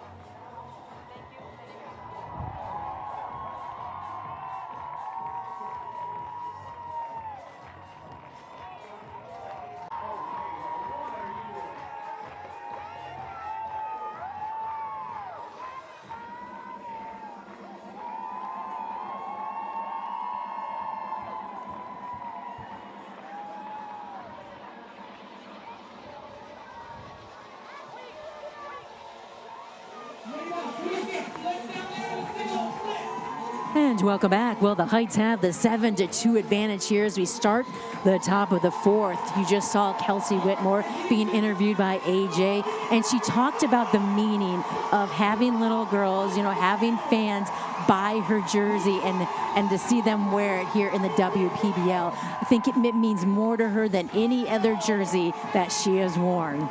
And she talked about that in terms of what does this check that she will get, her first check from the WPBL, what is that going to feel like just compared to all of her other experiences? She first earned a pro baseball check at 17 years old. She said normally she takes them, she gets them, she tosses them, but this one, she's like, I think I'm going to keep this one, and I might just spend it on some food. We'll see. Frame it, right? You got to frame the check. It's going to be a very, very special one. Sarah Edwards will be the leadoff batter here for the Queens in the top of the fourth. She's the number 4 hitter. And she'll take the first pitch. 0 for 1 today. She struck out back in the first. Mentioned how it's so important for her to come here and go make some history, was her quote. She'll take the next pitch, and that'll miss. Kim threw 3, stays on the hill for New York, has allowed only 1 hit, just a pair of runs, and has struck out 3, walking just 1. This ball is lifted. It'll go out of play into the stands. You know what else is nice is I don't see any of those big fights, right, over the ball. Everyone's courteous, right, at least for the most part. So far, we'll see as we get to the later If it was you and me down there, we'd probably be like elbowing each other, pushing each other. I think right? so. We both want that ball. They often let you have it. And the next pitch, that's way upstairs. We do see some action now in the bullpen on the left side of the diamond here for the Queens. Looks like the football tossing is done over. Got a righty in the pen.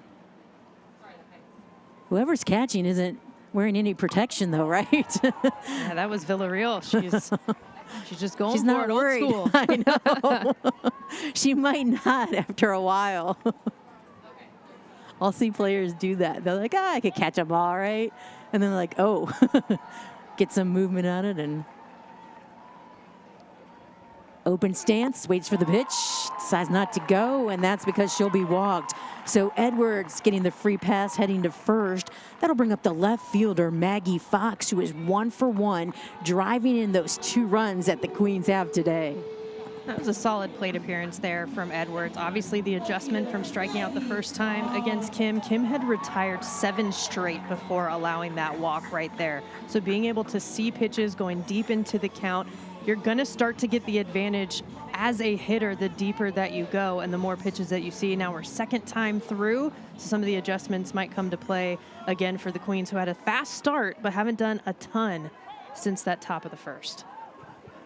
Talk about a fast start. You see the first base coach there for the Queens with a stopwatch.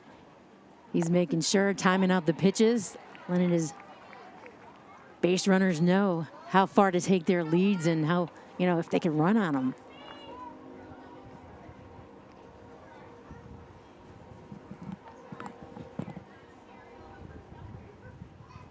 Fox, she made a nice catch out in left field to end the bottom of the third.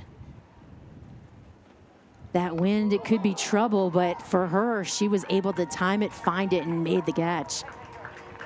And so athletic out there in left field. Here she's got to watch as the pitch comes inside, just buzzes on in. And Edwards, of course, taking advantage of that wild pitch. Not a ton that Benitez can do with that behind the dish. So it is an opportunity for the Queens to try to start chipping away at a comeback here. And starting to lose a little bit of that command that Kim had with that walk. And now the wild pitch. See if she can settle back down. She'll take a glance at the runner, then work on the batter right here, but goes upstairs. The wind has just turned, too. Looking at the flag, it's now blowing in center. So you can even imagine, sometimes I've been to ballparks where you'll see a flag and you'll see it flapping and think you know the way the wind is blowing in every part of the ballpark, and it's not. Like the right side of the diamond might be doing something different than the left. And that's 2 back-to-back walks, put 2 on for the Queens, and that'll bring up Michelle Roche. The right fielder struck out looking back in the first. That's a great point, Lisa, too. That's one of the reasons as an infielder you might throw up some dirt to see where that travels in your area on the field. As an outfielder, you might be doing the same with some grass to see where it moves out there, because it is interesting how it can be different in different parts of the field. And again, those elements, they're going to come into play. This is an outdoor sport, something that these women are very familiar with. And I believe this is the first time that these players are getting the opportunity to play on this field. It was being worked on all week, then the rain came, so definitely no one could get on it. Had to tarp it. And today, you know, with the rain before the game, no infield, outfield, or BP on the field. Just wanted to keep it covered and, you know, go through the delay and then get it ready for game time. So it's really the first time that they're getting used to and understanding the field and how the wind blows. And, you know, as far as so many different parts of it, that ball is launched over into the right corner, chasing after it. It'll drop into the bullpen. And that's one element about this inaugural season, is that we're at the same field throughout this entire thing. So there is no home field advantage just yet for these 4 teams. They're all going to get used to what it's like to play here. They're going to figure out what that spatial awareness is for their various positions. They're going to understand how the field plays, that turtleback setup, like you mentioned. All of those things, they're all going to find out together, and they're going to be having the same exact setup every single time. Inside strike right at the letters. And the managers touched on that too, as you mentioned, that all the games will be played here. So no real home advantage for any of the teams, but actually kind of a little advantage for all the teams. They'll have the same advantage all the way. They think, you know, with the limited 15-man roster for each team, that's going to be good. They're not going to have to worry about the travel and, you know, and the toll that can take. There's a pop-up. Pedaling back is Perez. She'll make the grab on the lip of the infield. So Roche is retired with 2 still on at first and second for the Queens. Yeah, natural wear and tear that comes with travel that you don't have to worry about, especially because it's really coast to coast in the WPBL. You have San Francisco and LA on the West Coast, and you have New York and Boston on the East Coast. So that travel is not insignificant once it does come to pass. And at the plate, it's Amari Hondras. First pitch delivered here to the second baseman. She's 0 for 1 today. She grounded out in the second, if that's what you want to call it. She hit it into right field, but then was out at first base as a heads-up play by the right fielder for the Heights. Just quickly picking up on the bounce and thrown to first in time. Righty-lefty matchup. And there's a hit into right. Runs are coming for the Heights, at least one. Here comes 2, being waved home as the throw going to the cutoff man, and Hondras has just driven into here in the 4th, and the Queens have 4 on the board. Boy, you can tell there's some Queens fans here today. They are excited. I think they're Hondras fans too. Just awesome gap-to-gap hitting here. She slices this ball beautifully. It's probably the hardest hit ball that we have seen, just on a line, gets all the way out to the fence, giving her teammates plenty of time to come around and capitalize on the freebies. Both of those base runners got on via the walk, but they come around to score at home. And now the Queens have something cooking here as they start to continue to chip away. Boy, do they. As Tiama Maximiliano will step up to the plate. She popped up to short her first trip up to the plate, so 0 for 1 so far today. Lefty at the plate. Got the train going by. You know, Rakyung Kim getting the start. Gave up a couple of runs early on, but then really settled down. She had back-to-back 1, 2, 3 innings, 7 straight that she had retired prior to this inning. She's falling behind in the count a little bit early on, not quite having the same command that she had during the second and the third when she felt like she was really in control. She was able to produce the pop-up after the 2 walks. That was a good adjustment, but now a little bit around the zone. Throw down to second base, won't be in time. Quickly, Andres has to get back in. She dove in trying to make sure she could sneak back in. She had a big lead there at second base. Hey, I like that aggressiveness from Benitez. Go for it. You see something, you're trying to help your team out, help your pitcher out, try to get that second out, clear the bases. Why not? And a swing and a miss. So the Queens, they put 2 on the board early in the top of the first, then held scoreless for the next 2 innings. But here, their top 2 batters, or the first 2 batters rather, 4 and 5, got on base and were driven in by Andres, who is at second right now. Throw to first, and then throw to second. No, we're good at second, though. Andres getting back safely, but there's 2 away. Kim settling back in just a little bit right there. She kept it at a pitcher's count, didn't fall behind, utilized that movement. That pitch just beautifully dropped right off the table. Got Maximiliana to chase. Now 2 away.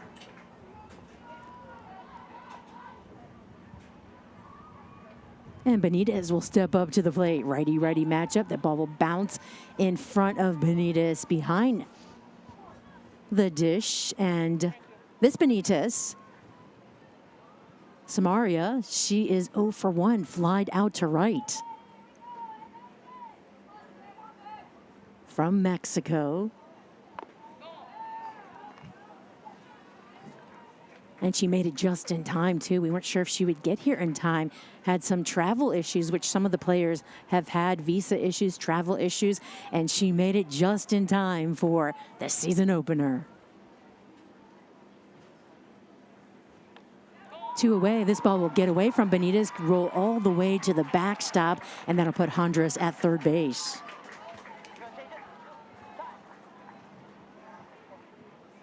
I think that one will likely go down as a pass ball in that situation, just grazing off the glove there, given another opportunity to advance another 90 feet. Yeah, Benitez, Danae almost was like, wait, how did that get by me in a sense too? Sometimes you just have those little mental lapses. Taking a lead at third base is Andres, just steps away from scoring and buzzed right upstairs by the chin. That'll walk the other Benitez to first base. We're back up to the top of the order for the Queens. So in the first 3 innings, Kim only had 1 walk that she issued. That was early on to Ashton Lansdale. She's got 3 in this inning alone. So something to keep an eye on. We see some of that activity in the bullpen, and we're back to the top of the order too. So about to be that 3rd time through the lineup where those adjustments really tend to stick. Leadoff hitter Davis at the plate. She'll take first pitch. The center fielder 0 for 2 today, but she has scored a run. She was on base back in the first on an error. She is probably just, thinking to herself, how did I get here? As that ball gets by Benitez behind the plate, runner held up, though, at third base. Because even though we, all saw the darling of the Little League, as far as getting on the Sports Illustrated cover, and everybody was so excited that she dominated and, got the win in the Little League World Series. But she, back then, I remember, because I watched her then, she talked about how she wanted to be a college basketball player. She wanted to go to UConn. She wanted to play in the WNBA. She never thought that she would go anywhere after, that 12, 13-year-old self in the Little League World Series. And now here she is.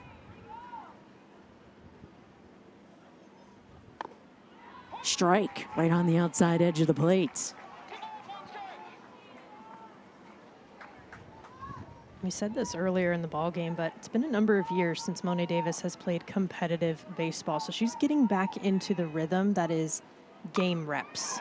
And there's a rhythm right there to right field. It's skied up in the air, pedaling back a few steps, squeezing it in her glove, and that'll retire Monet. Leave 1 stranded, or actually 2 stranded, but 2 on the board as the Heights win 7-4, or lead 7-4.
pinch hitter, back player. Okay, got it.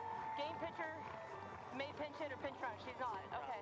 11. If manager lists 10 play, that we don't have that. That means these two don't apply. Right. Okay. Once a DH assumes a position on defense, is your DH going on defense? Yes. Okay. Other than the pitcher, then we lose the DH. All right. So in this case, if your DH is assuming a position on defense other than pitching, then you lose the DH. Yeah. So you lose the DH here.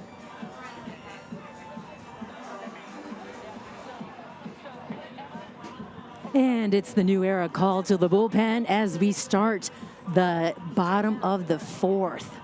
Maggie Fox is on the hill now for Los Angeles. Taking her warm-up pitches here, she'll face 2, 3, and 4 for the Heights.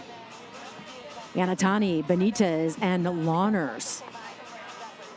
That's a lot of hits that she's going to have to face right there. Fox is seeing Yanatani, who's 2 for 2 today. Benitez and Lawners, both 2 for 2. So a lot of runs, a lot of hits in the area that she is facing right now of the lineup.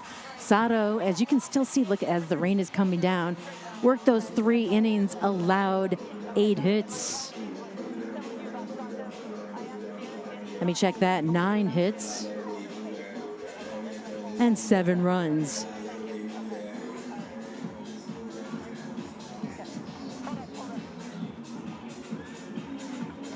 Oh yeah, 10 hits, sorry. I know I'm like doing my math here. I'm like, why don't I just make it easy on me and just look at the line right there? Oh, the rain is really coming down right now, isn't it? It is. I mean, double-digit hits just within 3 innings a couple of times through the lineup. It shows how well the Heights are seeing the ball, but now it's adjustment time, right? Now the pitching staff overall for LA has also seen tendencies from the hitters a couple of times through, starting to get to know them a little bit better. So we'll see what those adjustments do as they come to fruition here. Fox delivers. And there's a strike run at the letters there upstairs to Natsuki Yanatani, the right fielder, mentioned 2 for 2 today. Singled, scored a run in the first, then doubled and scored a run in the second. Breaking ball that'll miss low.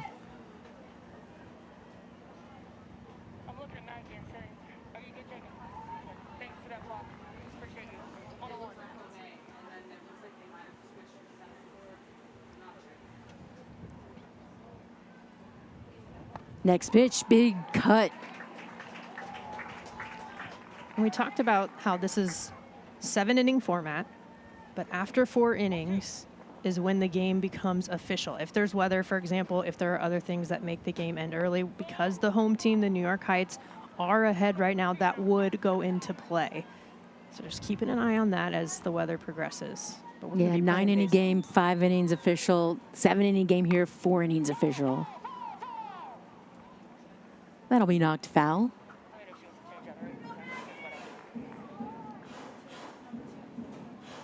And let's send it to AJ. She is in the stands. More fans. There's so many fans with great stories here today. AJ, take it away. I have not been able to take a step in this stadium without seeing an Everyone Watches Women's Sports shirt.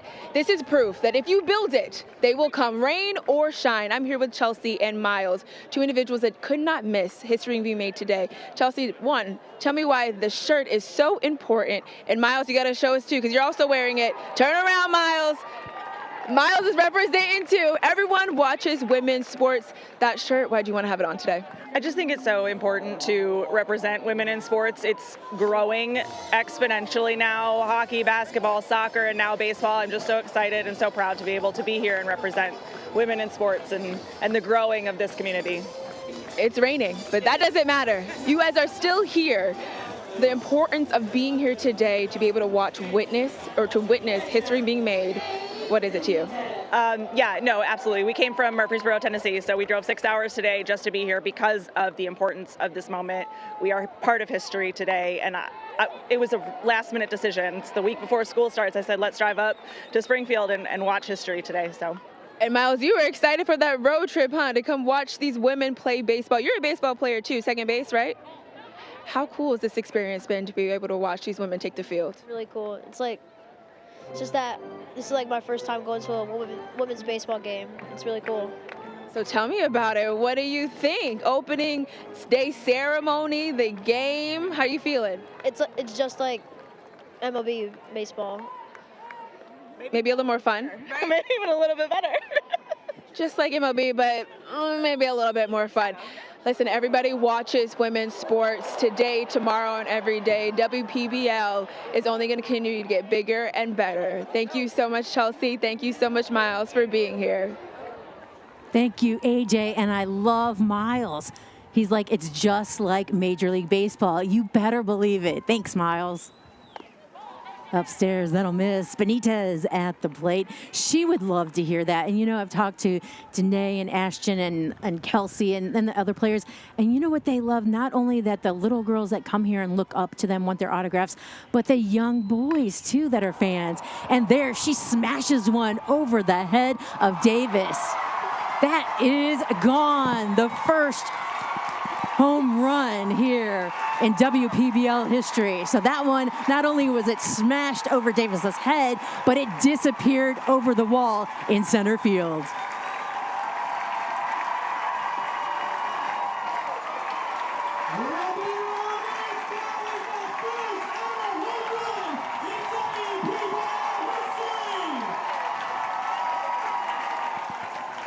Danae Benitez taking New York to new heights, literally clearing the center field fence. Deepest part of the ballpark. What a moment for her. What a moment for New York. And what a moment for these fans to be able to witness that in person here in Springfield. I think that was the first that everybody was waiting for, right? The first home run. And wow. Right off the bat of Danae Benitez. She always has a smile on her face, and that was the biggest smile right there. Here's our play of the game, tonight's Capelli Sport play of the game. The big home run, the first one in WPBL history, off the bat of Danae Benitez. Look at that, right at the 330 mark out in center field. Showing off some power while she's at it. Way upstairs over the head of Kylie Lawners, who's at the plate. Lawners with a perfect 2-for-2 day so far. Benitez now 3 for 3 today. Hit that home run, a solo shot with 1 out. Lawners, she drove in the first 2 runs for the Heights in the first. She's probably like, wait a minute, I have nobody to drive in right here. That's true. She's gotten an RBI, at least 1, every at-bat so far. 3 ribbies to her name today as that one goes out of play. Lawners has such an interesting story. She was an All-American playing at Washington for softball in college. Here comes the souvenir, almost all the way up to the booth here. Some loud cheers for the fans. And a difference from banana ball, if a fan catches it, it is not an out. Of No. course, this is professional baseball. But the fans still just as excited as if they were in the game. That'll miss and walk Lawners to first base. So 3rd time she's on base here today for the Heights. That'll bring up the center fielder, Jada Lee. Some good discipline there from Lawners. And just to finish the thought, All-American performance in softball at Washington. Started playing baseball about 7 or so years ago. Played a few years professionally for softball as well, and has been representing Team USA for the women's national team as well for women's baseball, and now getting this opportunity to be a part of this league. I think that's what's so exciting too for fans to hear all these stories. All these women athletes here today, these ball players have stories like that where they, were first in, the league or first as far as men's league, college, whatever it may be, had to play softball, couldn't play baseball, just so many different stories like that. And we can't wait, right, Jenna, to just introduce you to all these players, hear their stories like that.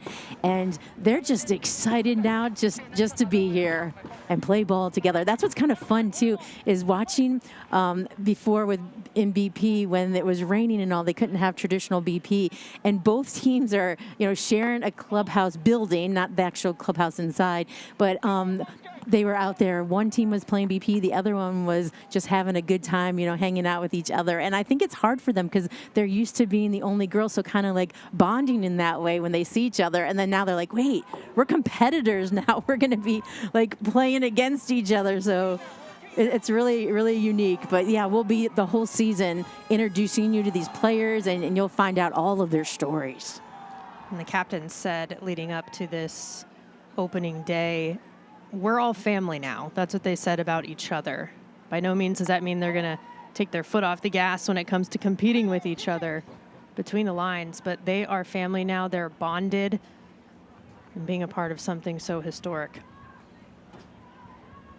So Lee at the plate, slightly open stance. She'll wait, chop it. It'll go weakly down the third base line. Lansdale, strong throw to first in time, advancing the runner to second base. So there's 2 away. And then I'll bring up the third baseman, Madison Willen. There's a good response there from Maggie Fox as well. Of course, you get the strikeout for the first batter you face, you're feeling good, and then you give up the first home run in WPBL history. How do you respond? I like to see that from pitchers in any situation. When you give up something big, how do you respond up next? She gets the out, settling back in. Yeah, that's a big thing. Coaches look to see, how a pitcher recovers after giving, like you said, a home run. Here at the plate, Willen takes first pitch. She has walked once and hit a sacrifice fly back in the first, so she's been on base once and has driven in a run for the Heights. Heights put 5 on the board in the first, 2 in the second, now 1 here in the fourth. They have had the lead ever since the bottom of the first. The Queens, they got on the board first in the top of the first, but the Heights responded. There's a bouncer. Shorts up. Throw to first in time. That'll do it. The Heights, though, put on a run on the board here in the fourth as we take a look at the home run off the bat of Benitez. 8-4. Heights on top.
And welcome back. Well, we are in the top of the fifth. Heights on top, 8-4.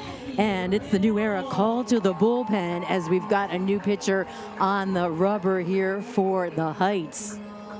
It's number 31, Jackie Reynolds. Reynolds, a righty, 32 years of age from Woburn, Massachusetts.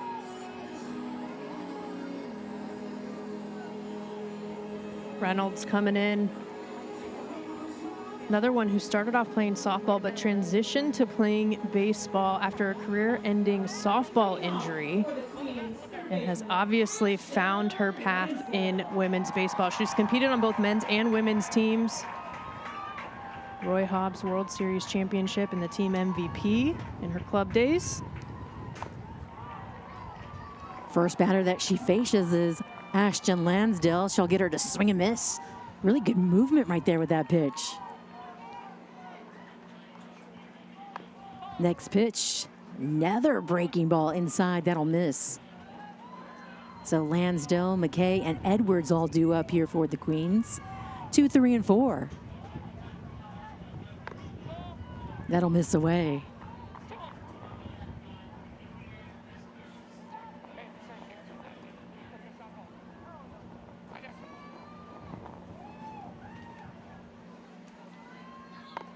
Another breaking ball that catches the outside edge.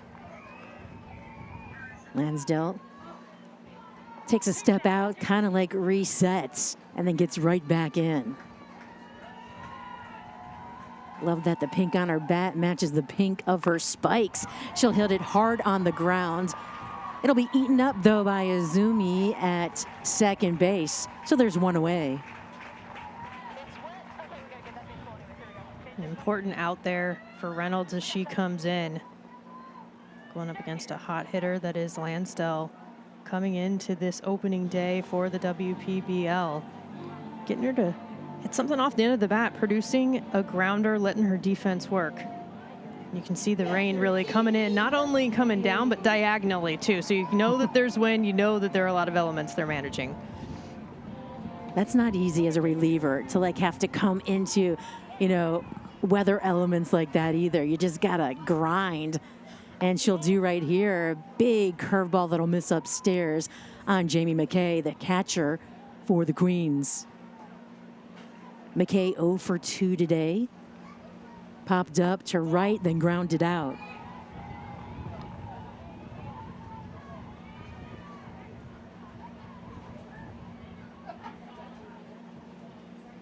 Book was closed on Kim as Reynolds came in.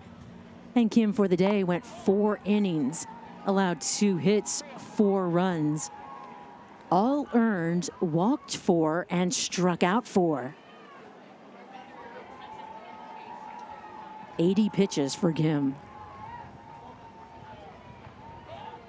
That'll miss wide, and with 1 away, McKay heads to first base with the free pass.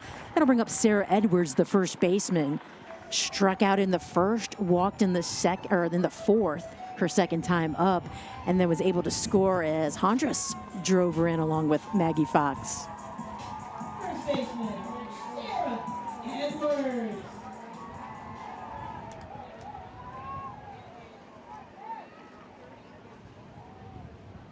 Edwards with a slightly open stance. She'll wait.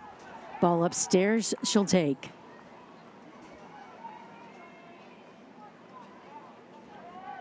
Not an easy part of the lineup, part of the order for Reynolds to go up against. You're facing 2, 3, 4 to start.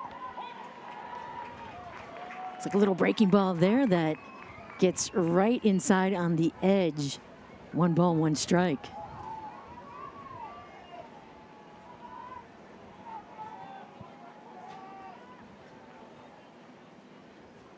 Next pitch upstairs, that'll miss.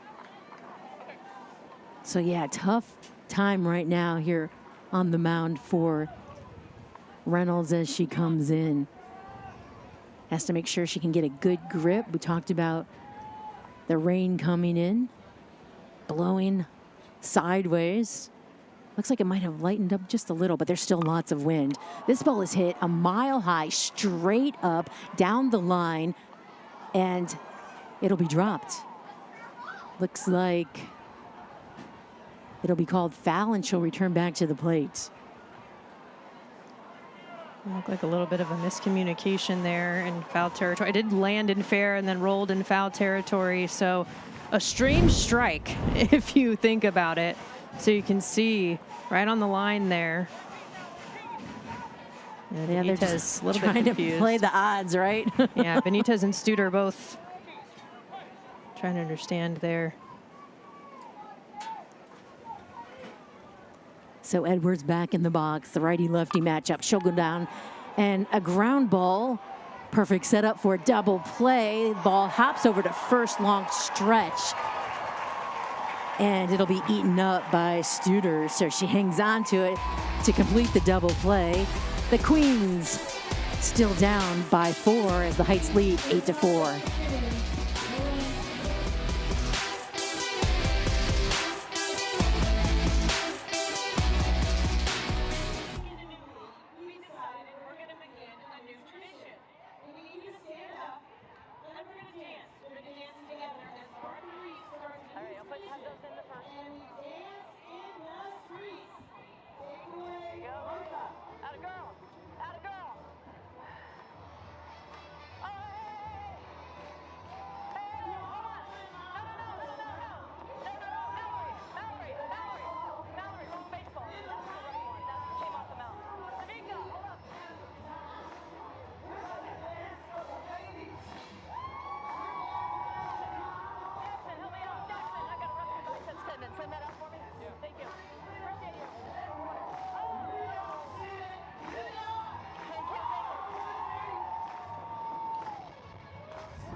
And welcome back here as the Heights lead 8-4. We're in the bottom of the fifth.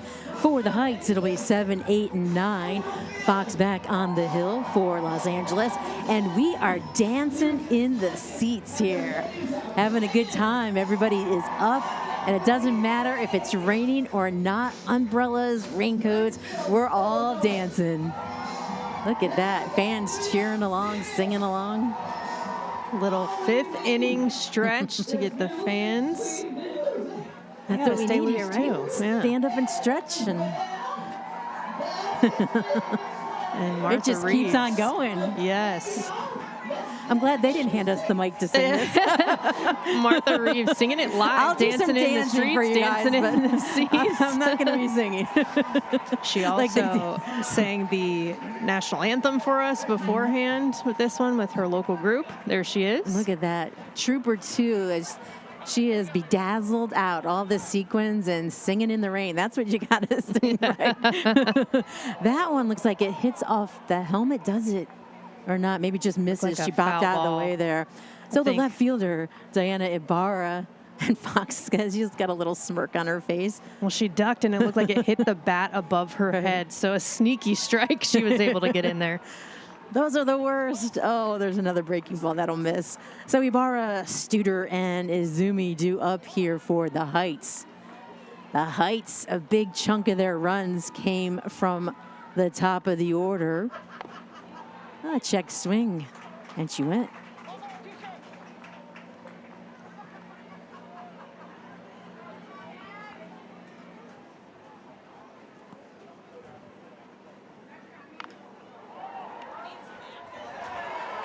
And snared over there by Lansdale. That was a pinch hitter there. We didn't catch it. Murphy, Catherine Murphy. She just came in a couple days ago.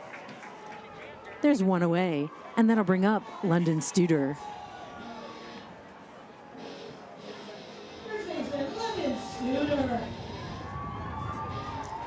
AJ, I hear you've got a big-time baseball player with you, Dave Stewart. Yes, I do have 3-time World Series champion, 1989 World Series MVP, and A's Hall of Famer, Dave Stewart, standing next to me. But in addition to all of that, he's also an advisor here for the WPBL. You told me it's been one of the most fun experiences you've been able to have. Why is that, Dave?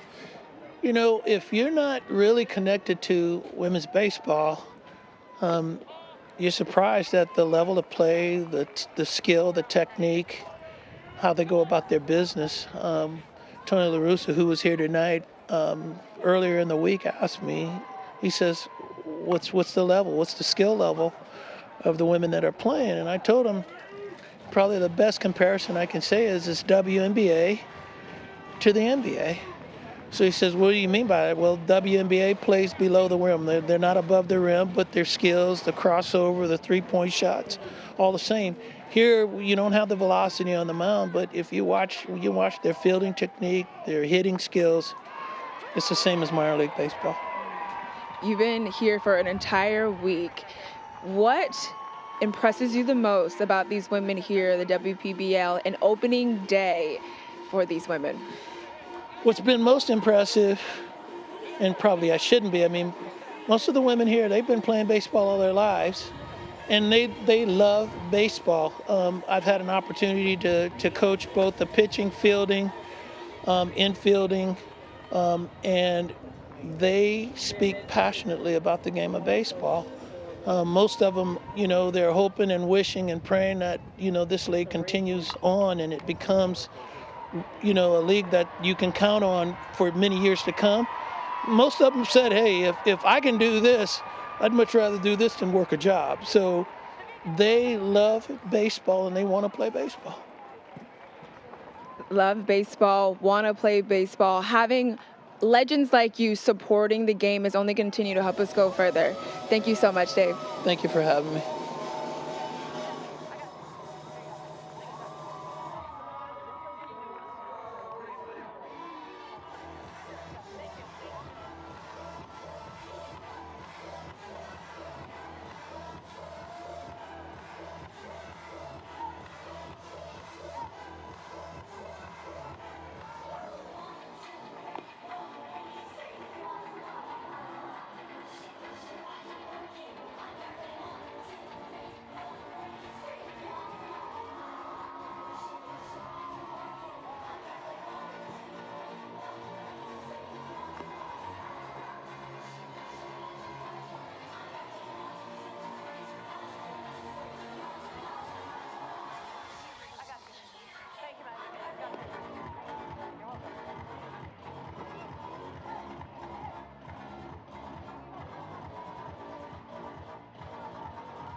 And we're back here.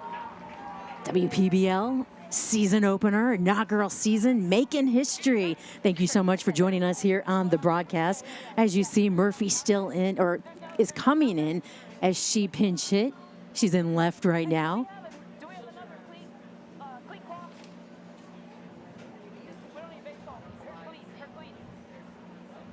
New third baseman. We've got Alyssa Zettelmeyer at third base right now.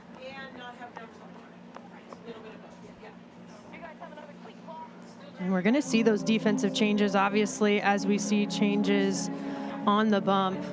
And a lot of these players, very versatile. They can pitch, they can play the field, a ton of two-way players, or as Rocky Henley said, a lot of three-way players. They can play the field, hit, and pitch.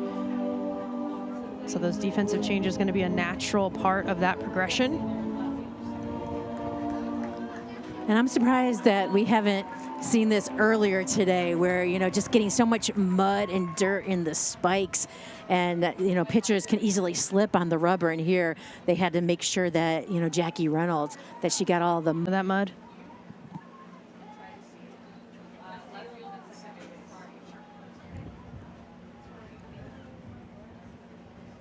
Queens have 4 runs on the board. We're in the top of the 6th. We play 7 here in the WPBL. So it is time for the Queens bats to really get going.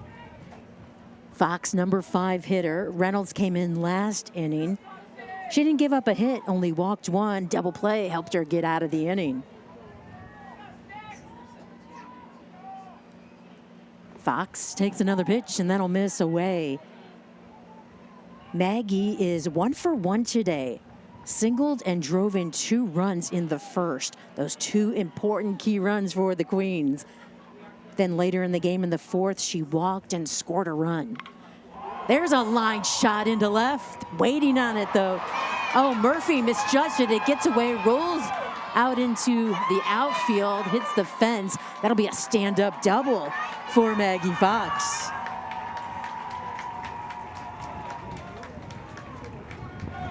A screamer to left wasn't easy. New left fielder out there. She hasn't played all night. This is her first time, you know, looking at a ball with the wind.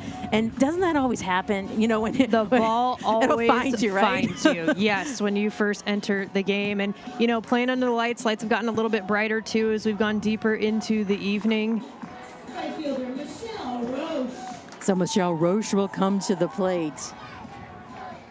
Roche is 0 for 2 today.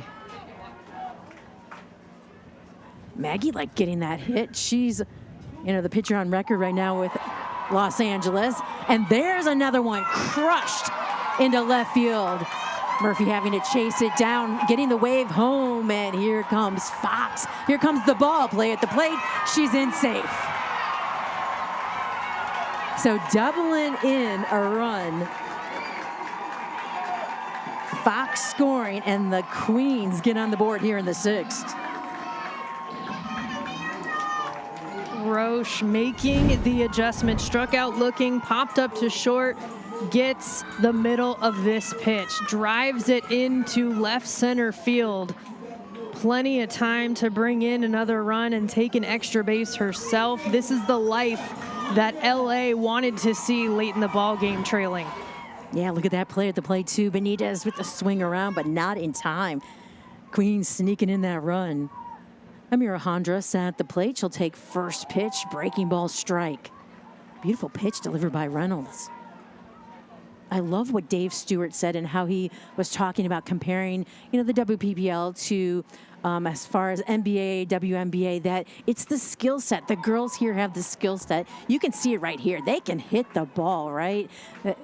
Given the pitch, you know, and being able to move the ball around the field. And it's just great to see that these athletes are being recognized for their skills. Yeah, they might not have the velocity yet, but that's a conversation I had too with others. Once that these women, you know, the pitchers have, you know, the same like analytics and same access to things like the minor leaguers, like the pro ball players that in the MLB, that they're going to increase their velocity too.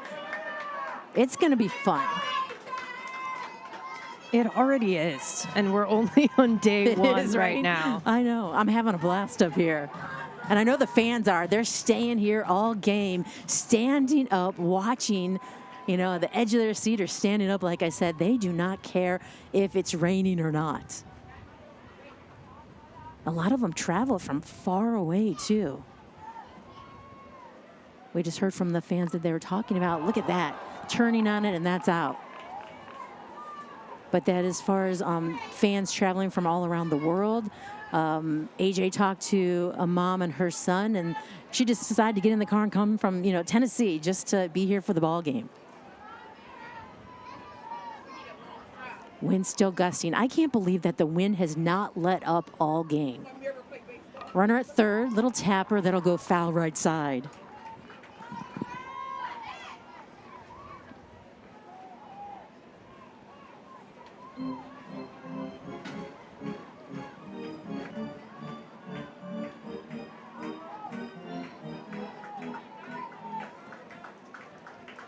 Queens just down by 3, 8-5 edge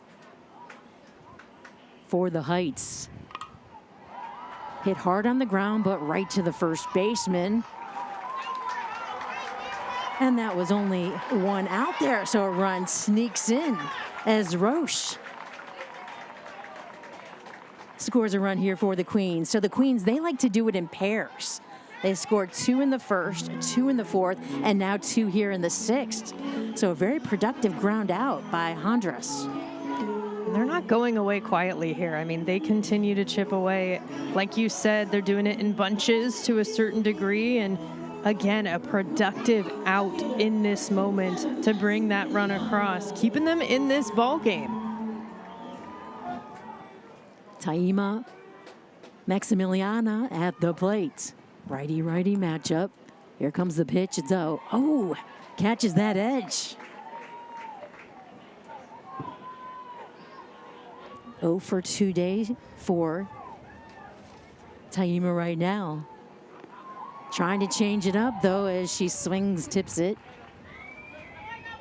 She's got 2 strikes on her.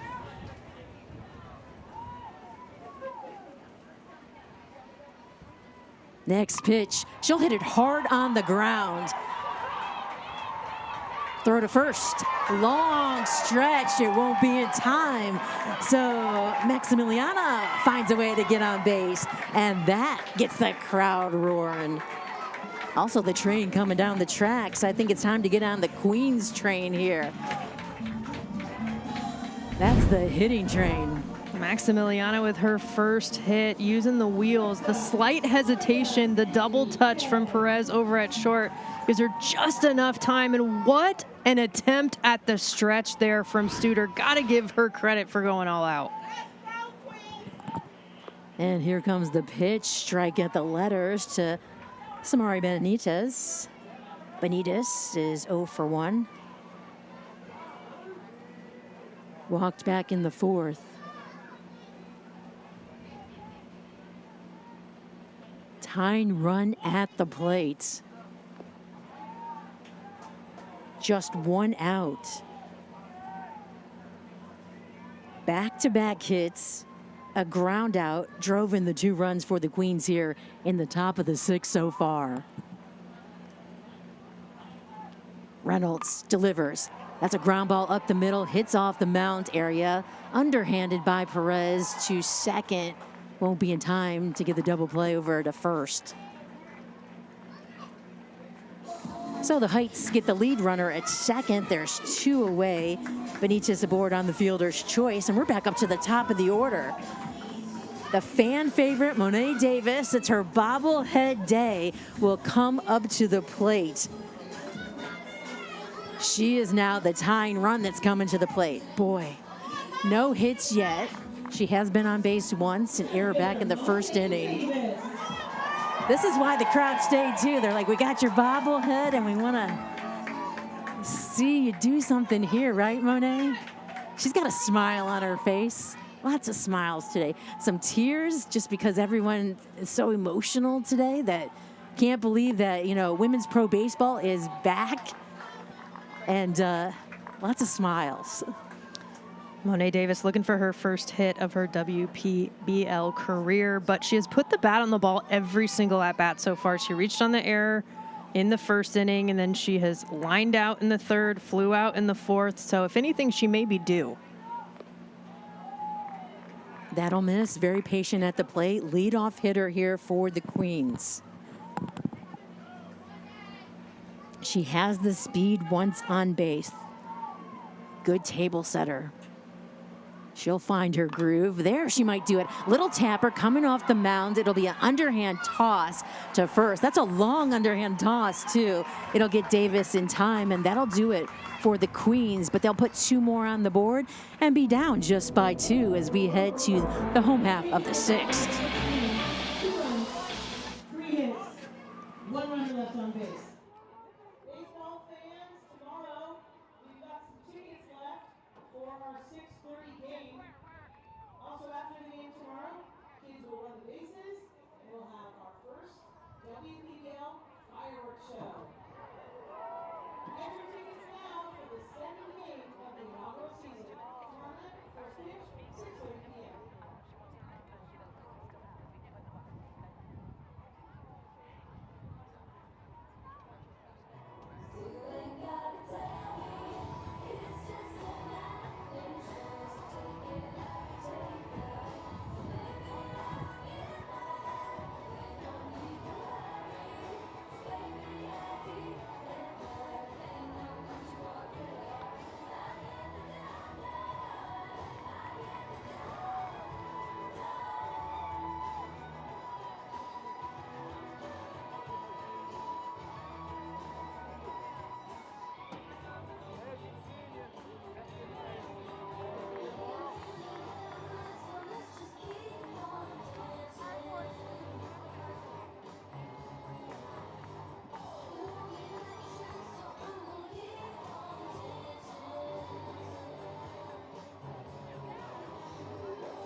Let's take a look at our game summary presented by Visit Springfield. Well, the Heights, they got on the board in the bottom of the first, just smashing base hit after base hit. 5 runs across the plate in the first, 2 more in the second, and then it was Danae Benitez. Look at her smiling as she's at second base.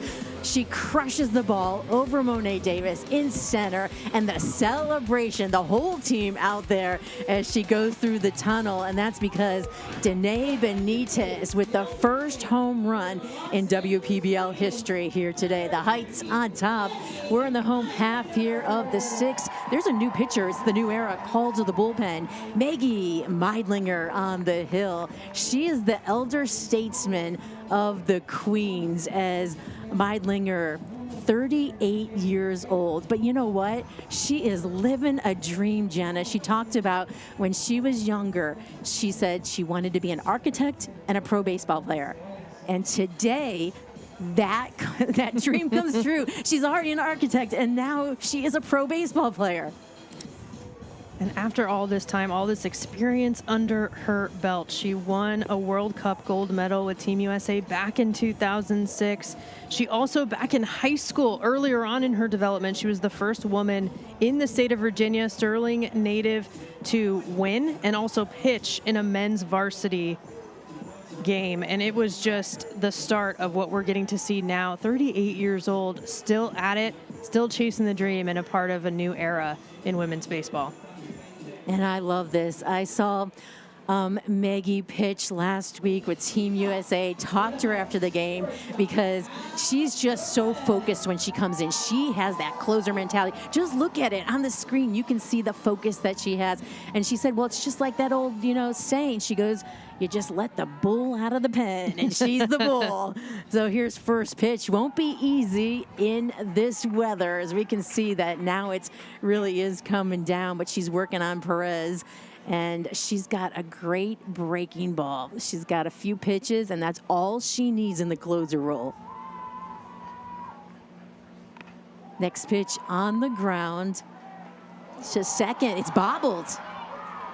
It'll be in time, though. So Perez grounds out, and now Meidlinger working on the number 2 hitter in the lineup for the Heights, the right fielder, Natsuki Yanatani. That is exactly why you stick with it over at second base, knocking it down, not feeling sorry for yourself, just react, pick that ball up, get it over as fast as possible, and get the out for your team.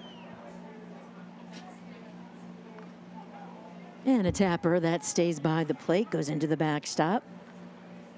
Yanatani has 2 hits today, a single and a double. Struck out, though, her last at-bat. She was the first batter that Maggie Fox faced. Meidlinger deals. It's upstairs. It'll miss.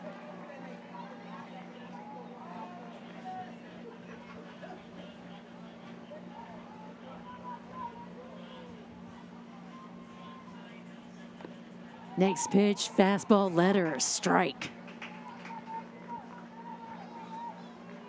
Heights down, Heights up rather by 2. 8-6 ball game. We're in the bottom of the 6th. Oh, a lazy swing, solid by the eyes, and Meidlinger fired it in for strike 3. There's 2 away. You can see the confidence that comes with the experience that Meidlinger has, being on the bump, not afraid of the elements, knows the responsibility coming in as the closer. And that is something Eric Young talked about. He was like, you know what? We're going to have our starters, our middle relievers, and our closers. And look at the movement at the top of the zone. A little bit of a shocked face there from Yonatani. But Meidlinger acting like, you know, it's just another day at the ballpark. That's right. That's how she has no business. Now, Danae Benitez, smile on her face. I mean, she just had, you know, Maggie on her team last week. And look at that. She's like, I gotcha. I'm going to get you. And she does. Base hit to left with 2 away. And Benitez is a perfect 4 for 4 today. Of course, the home run, that was historic. And 3 singles on top of it. You're just seeing the ball well, because after you hit a home run like she did in her last at bat, it would be really easy to start swinging for the fences in your next AB, but not her. She hits it hard, top half of the ball through the infield. The other reason that Danae probably put on a smile on her face is because she's the catcher for Maggie, you know, with Team USA. She just caught her last week, and now she's like, oh, man, I know what you throw. So she just had to time it up. See what the sequence might be, right? Former teammates becoming foes, former foes becoming teammates. One of the other cool things about the WPBL and just the representation that it has, ton of international experience throughout these rosters. So Launer's at the plate right now, facing Maggie big. Look at that 12-6 drop on that last pitch.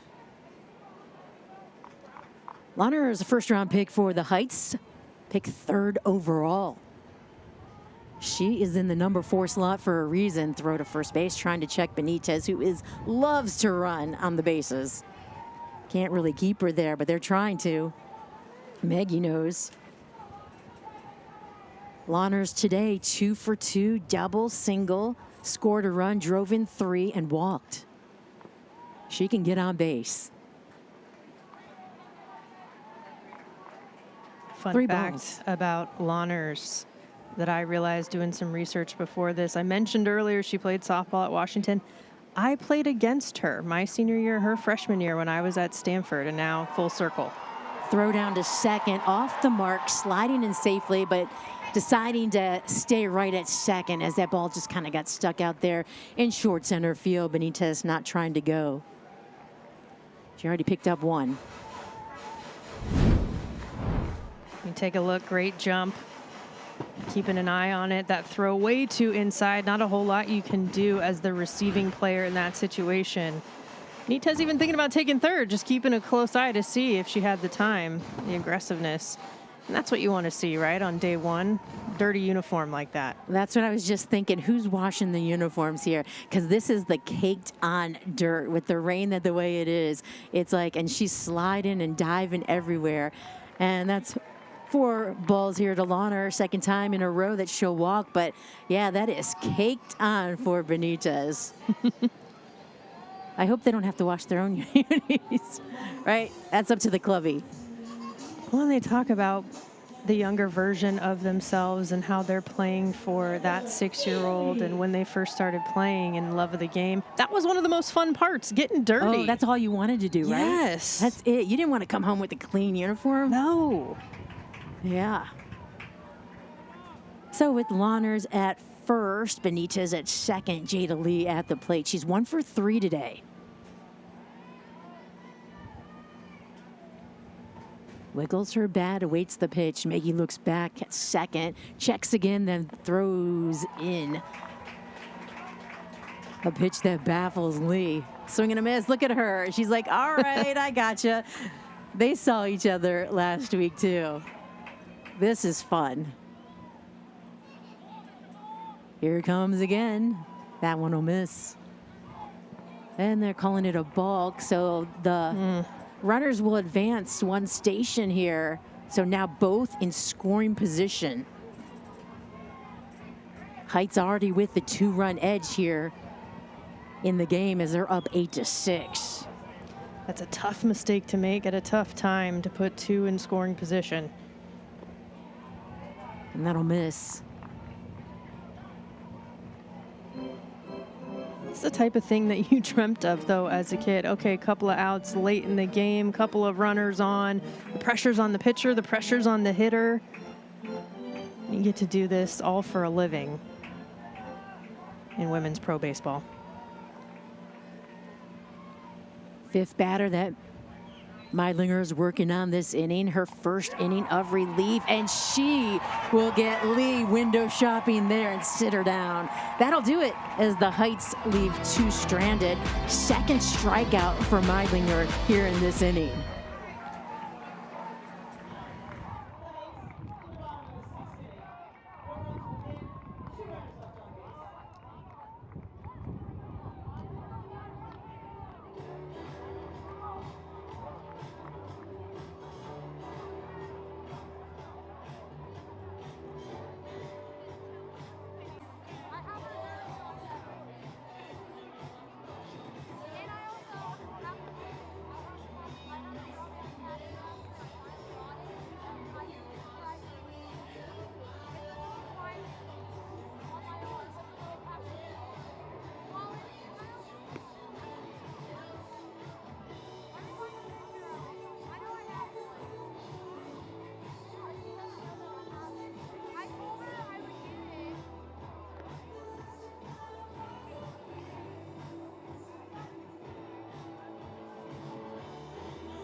This telecast is produced for the private use of our audience, and any other use of this television broadcast or any pictures, audio, descriptions, or accounts of this game without the express written consent of the Women's Professional Baseball League is strictly prohibited.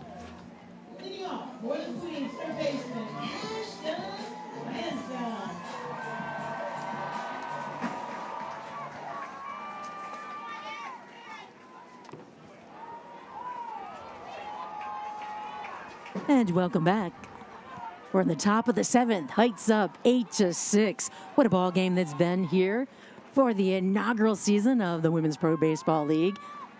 Fans have been treated to an excellent ball game. So Lansdale, McKay, and Edwards due up here for Los Angeles.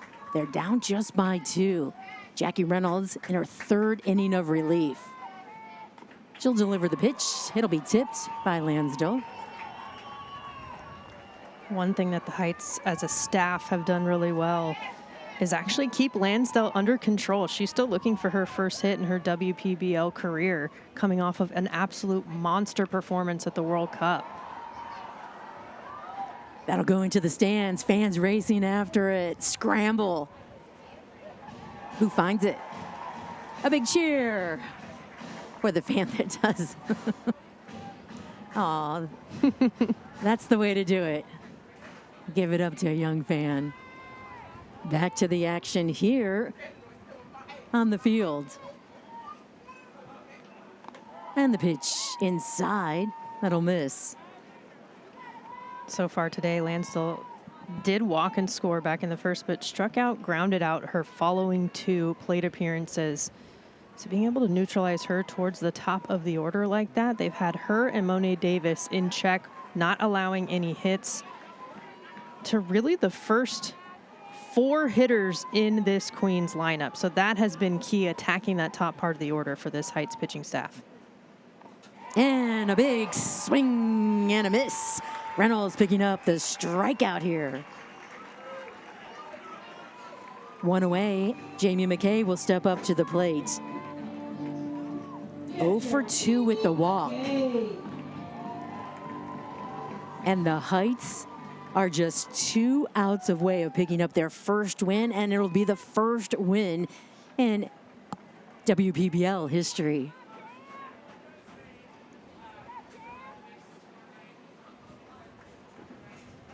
Inside, turning on it.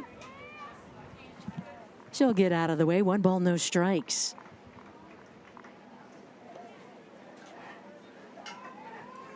Queens put another pair of runs on the board last inning. This is their last time to do it this inning. That'll hook foul left side. Fans standing and oohing and ahhing. They're waiting for something to happen here. A lot has happened all ball game.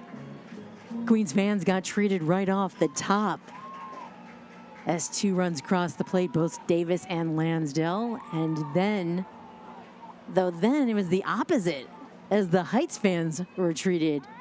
They took over the lead and have had the lead all game, up by 2. 1 away. Queens down to their last 2 outs. Here comes the pitch. That'll get away from the catcher, Benitez. Gosh, what has been your favorite part of the game so far today? So much to just sink in and love and enjoy, right? That is so tough to pick. I think leading up to the game was one of the best parts, one of the most emotional parts. And then actually getting to see that first pitch come across and exhale. Everybody, all the players, umpires, league managers, everybody. Pop-up, chasing after it. Zeno Moyer, and she's not going to be able to come with it. She had to come all the way back off the lip there behind third base, racing toward it. And just with the rain and with the wind, she had to chase that down a long way. A lot of movement when it goes that high in the air. And you can see, like you said, behind third base, having to come up quite a bit. Trying to read that in the air, that's really difficult to do, especially when you're on the move. So a bit of a break there. Staying alive are the Queens. So the tying run will come to the plate in Sarah Edwards. She scored a run back in the 4th. 0 for 2 today with the walk. Bats from the left side of the plate. Strike right at the knees. So McKay at first base. Edwards here at the plate. Open stance. Has both eyes on the pitch. She'll turn on it, hit it down the line, but it'll go foul. Yeah, technically that last one, that goes down as a single in the books, right? It does, and yeah. So that is the first hit from any of the first 4 batters for the Queens today. Which is very surprising. Like you said, you were mentioning it about, as far as Monet and Ashton, both got on base, both scored, but not by hits. That was key for the Heights to shut out the top of the order there.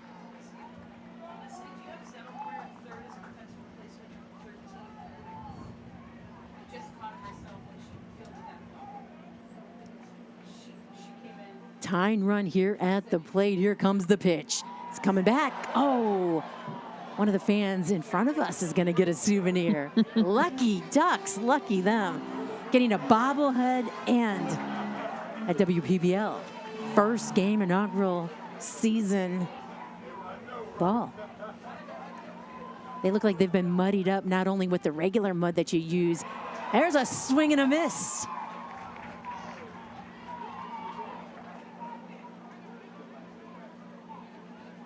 So a little tapper into the glove. All right, umpire said my bad. Edwards still has got another strike on her. But, you know, they muddy the balls up before every game, you know, so they're not so shiny and slippery. And then these balls have been in the mud here, too, you know, since it's been raining. And there's a called third strike. Edwards hanging out there, and she'll have to do the slow walk back to the dugout. So Reynolds here in the 7th struck out. Stepping up big time. I mean, look at that location down in the zone. Edwards thought it was below the knees. Great location, and just ice in her veins in that moment to come back with that. Okay, you said she got another strike. Well, let me come deliver strike 3 right now. And there's another strike. Reynolds is in her groove as she's facing Maggie Fox right here. Fox got things going for the Queens back in the 6th, led off with the double, then went around to score as Roche drove her in, Honduras rather, drove her in, and there's another strike. Reynolds is just on a roll right here. She's feeling it right now. So the Queens down to their final strike, and the fans are on their feet, and so are we. Tying run is at the plate, but the Queens are down to their final strike, and that'll miss.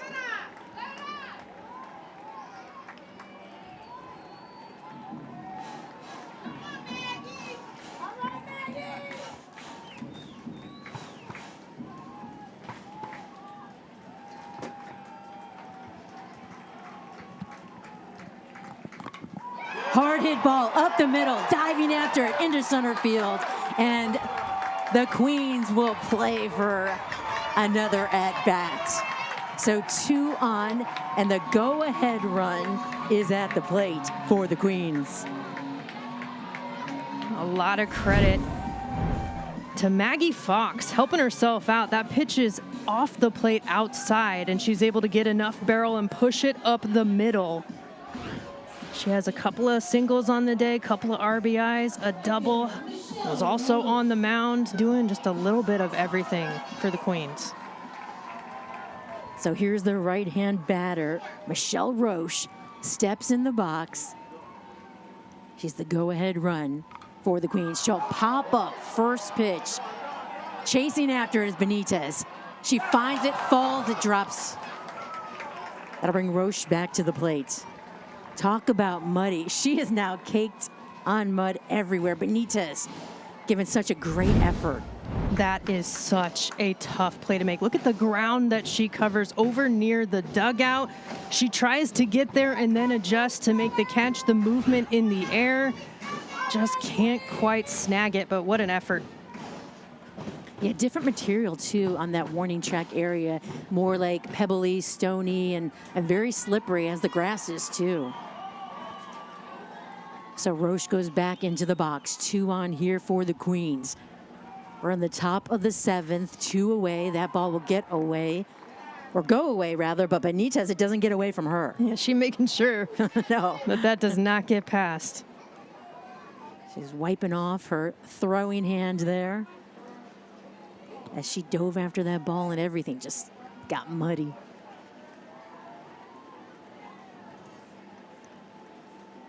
Next pitch up in the air. That'll go into right center. Could be trouble. We'll see. And it is. It'll drop in. A run will score for the Queens. And now there's runners at the corners at first and third. It is just a tough day for the fielders today to really judge the ball with the wind swirling, the rain coming down.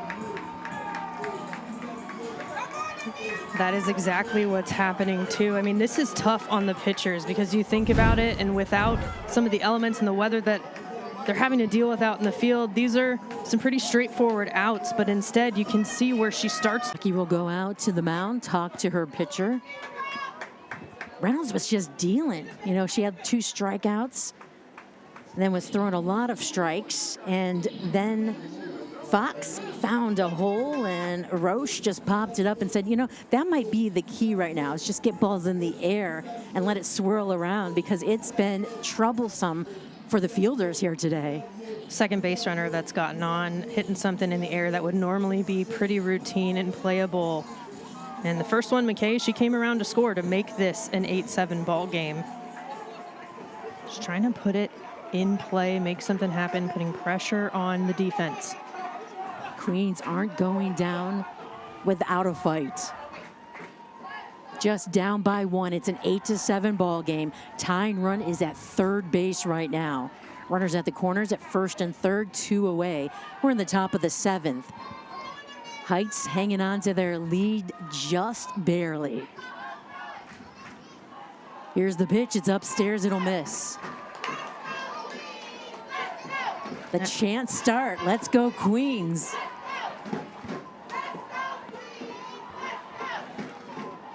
Reynolds focuses in. Hondras just as focused. Sets at the belt. Here comes the pitch. It's hit hard into center. Here comes the tying run. And it's an 8-8 ball game.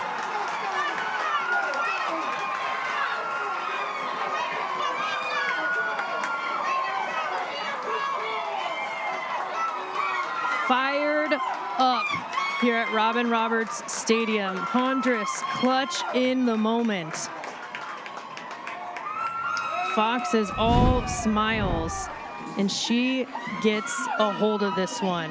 Driving it out to the green when it matters the most, keeping her team in it. The Queens came to battle. Wow, this is exciting, and it's getting more exciting every inning, every at-bat. It's a tie ball game. The Heights are the home team, so they'll get their last at-bat in the bottom of the 7th. But right now, the Queens are hoping to put some more on the board, as they have 2 on the base paths right now at first and second, 2 away. Pinch hitter at the plate is Isabella Villarreal. Righty-righty matchup, slightly open stance. Here's the pitch. She'll take.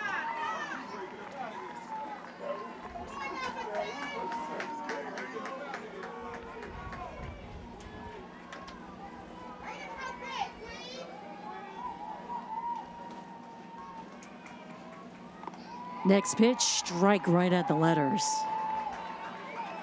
Queens doing it in pairs. Every inning that they have scored runs, they've scored 2, put 2 on the board.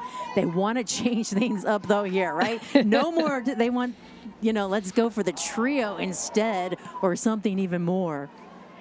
But they have tied up the ball game. They have come back. They took the early lead in the top of the 1st, but then the Heights took over, and they were kind of cruising all game, and the Queens just tacking on runs whenever they could, and now they've tied up the ball game. That'll miss away. As a pinch hitter, Villarreal is very patient, and she's not chasing after those pitches out of the zone. One of the hardest things to do in all of sports. Coming in cold. She'll launch this one into center field. On the run and over her head. Lee has to chase it down. Here comes a run for the Queens. Make it 2. She's being waved home. The play at the plate, the tag, and she's safe. So we talk about pairs. Well, there's a pair of runs right there. And now the Queens have scored 4 runs here in this ball game and have taken over the lead 10-8. They're making it hard for the Heights. Talk about taking advantage of your opportunities. Pinch hitting in the 7th. Your team is down by 1. What are you going to do? Or tied up rather, and she brings 2 more across. Not just the go-ahead, but the cushion as well.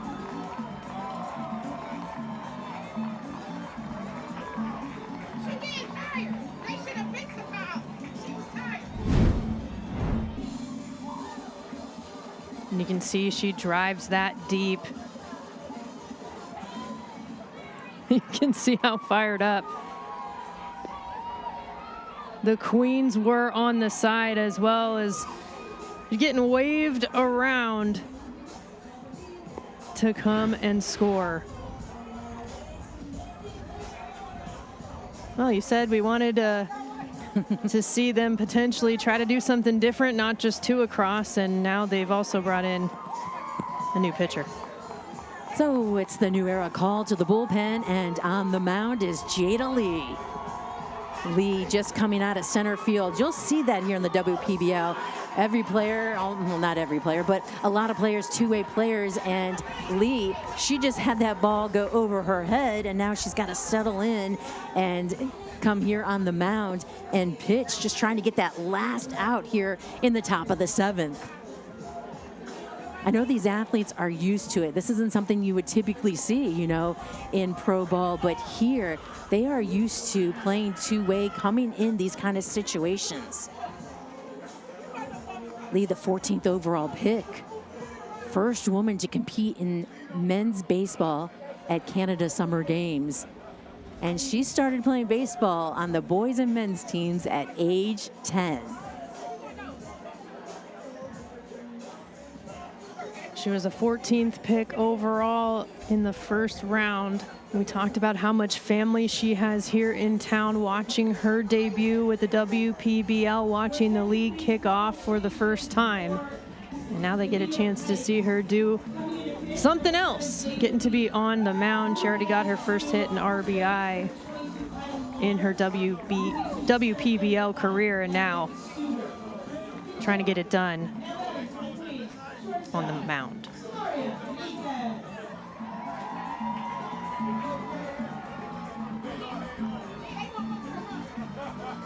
Samaria Benitez will be the batter that Miller faces. Heights only need to get 1 out here. Runner in scoring position at second is the pinch hitter.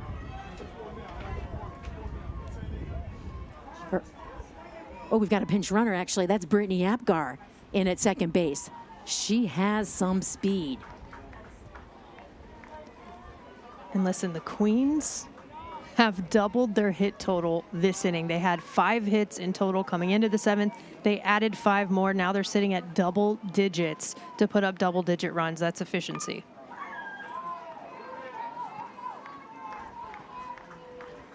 Apgar coming in as the pinch hitter. And I talked to her in the offseason, you know, that talking about her speed. And what was so unusual is that she explained how when she had to have surgery, she has one hand. As a young child, she had many, many surgeries to give her more an extension of that hand, so like she could tie her shoes or something. But they had to do grafts from her foot. And she said it was very painful for her to run. I'm like, wow, she has so much speed, but it's painful for her to run. That's how much of an athlete and how much she wants to play the game.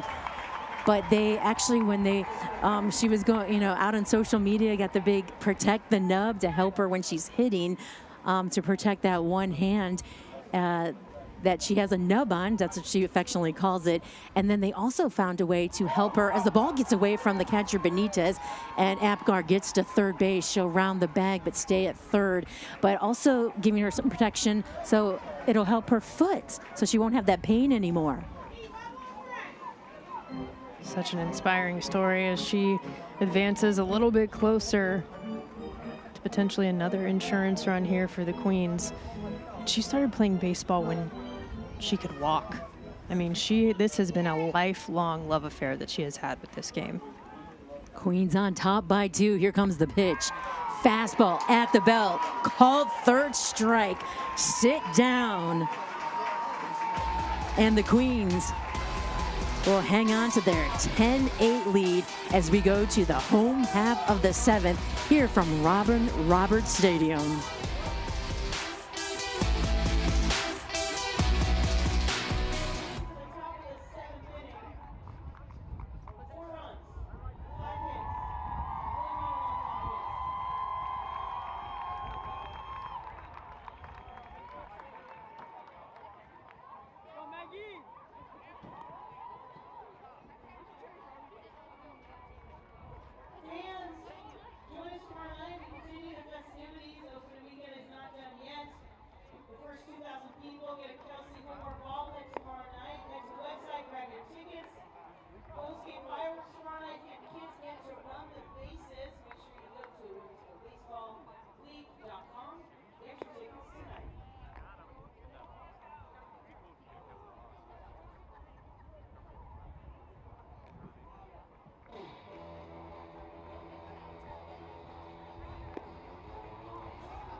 And welcome back. We're in the bottom of the 7th, and the Heights, well, they actually have to come back here.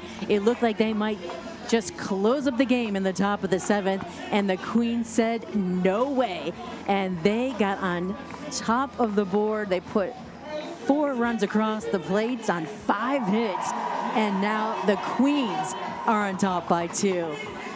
Fans are, I think they're going to stay all game because they want to be here to the very end. And I have a feeling that they just want to be here and cheer for these girls at the end of the game. They don't care who's winning. I mean, they are definitely cheering, you know, but at the same time, I think they just want to be here and witness every single pitch, every single out, and give a good round of applause at the end of the game. And apparently they have to stay the whole time, because anybody who thought, all right, the Heights are going to wrap this thing up in the top of the 7th, well, you would be wrong. We have to play the bottom of the 7th because the Queens are not going away quietly.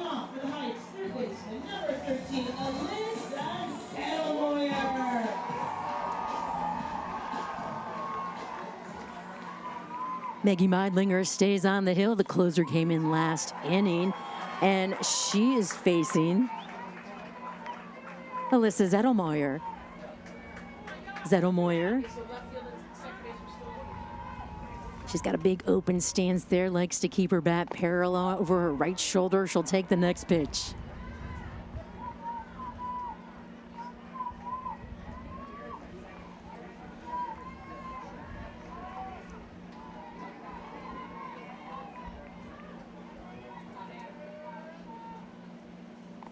Next one at the letter, strike.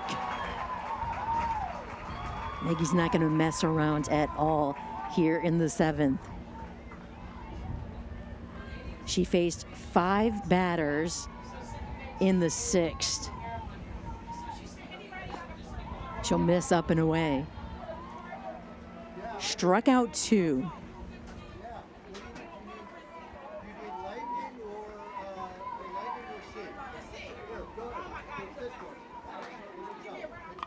This ball's launched up in the air, and as we've seen before, it could be trouble. Basket catch by the right fielder. That's the way you got to do it, I guess, right? Just keep your body in front of it and just bring it in and don't let anything get by you, just kind of like a ground ball. Just stick with it the whole way. Trying something different, and hey, it worked this time. She's coming in on the move, sees that it's in front of her, and switches that glove underneath.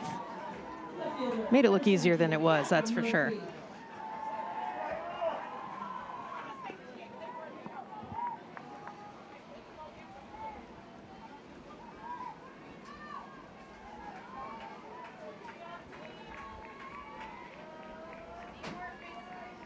Meidlinger working on the next batter. Here's the pitch.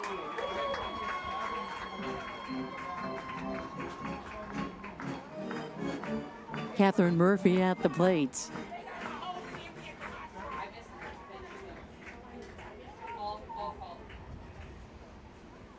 Here's the next pitch. It'll be a weak ground ball down the third base line. Quick throw on the run, and there's 2 away.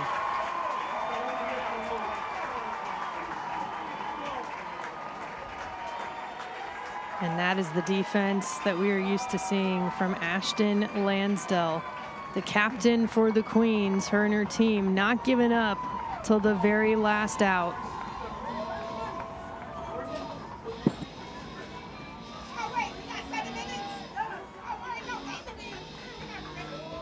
So the Heights down to their final out here in the bottom of the 7th. What a story it has been here today. Fans are standing up now. They know this could be the final out here of the ball game, as the Heights had the lead going into the top of the 7th. But instead, the Queens flip the script and have the 2-run lead. Meidlinger deals to the lefty. It's a strike. And it looks like we do have a pinch hitter for this one for the Heights, trying to keep it going. Claire Eccles, another one representing Canada.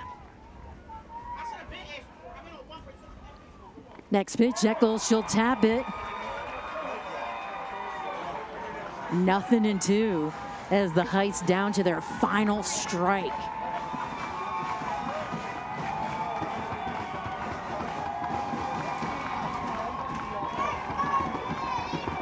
Fans on their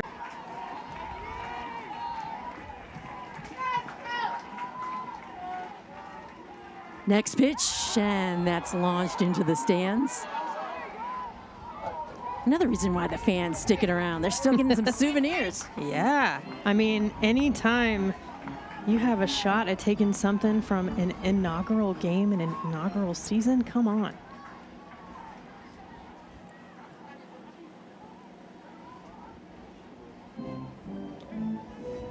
Nice little souvenir there to come away from the WPBL. Such a historic day, a historic weekend.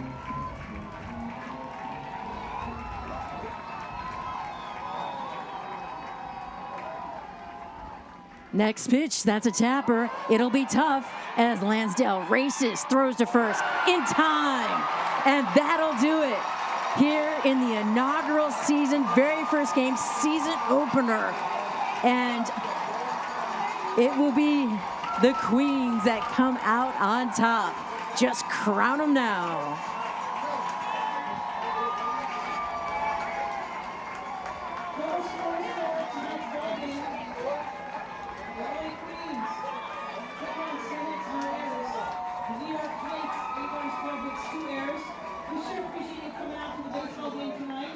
We hope that you enjoy making history with us. Join us tomorrow night and continue the festivities. Posting fireworks, kids can run the bases. Opening weekend is not done yet, but there's 2,000 people in attendance. There's the captain, Ashton Lansdale, right there. Made the final couple of plays to seal the deal and get the first ever win in the WPBL. She's with her teammates. And if you're Eric Young, the king of the Queens, if you want to think of him that way, the skipper, you have got to be thrilled with the fight that your team showed. That late game surge offensively, doubling their hit total and getting 10 runs across in their first ever game together. And that's exactly what they did, is like late in the game, picked up in the final 2 innings, 6 runs. It was tough. The Queens, it looked like they might cruise, all the way through, picking up the first 2 runs of the ball game. Very, on the base pass, very fast. And then it was like immediately the script was flipped. And then the Queens just had to find a way that they could just make the comeback. But so many smiles. Look at that. Maggie, big hugs with Skip. Lots of high fives. EY has been in the coaching ranks for quite a long time, but the first time that he has been a manager in his career after his 15-season MLB playing career as well. He said what attracted him to this league was how competitive these women are. And you look in their eyes, and it's the same competitive fire that he saw in the big leagues in the MLB. And this is why the fans stay too. Look at that as the women come off the field, tip their caps to the fans all cheering for the Queens here on the third base side.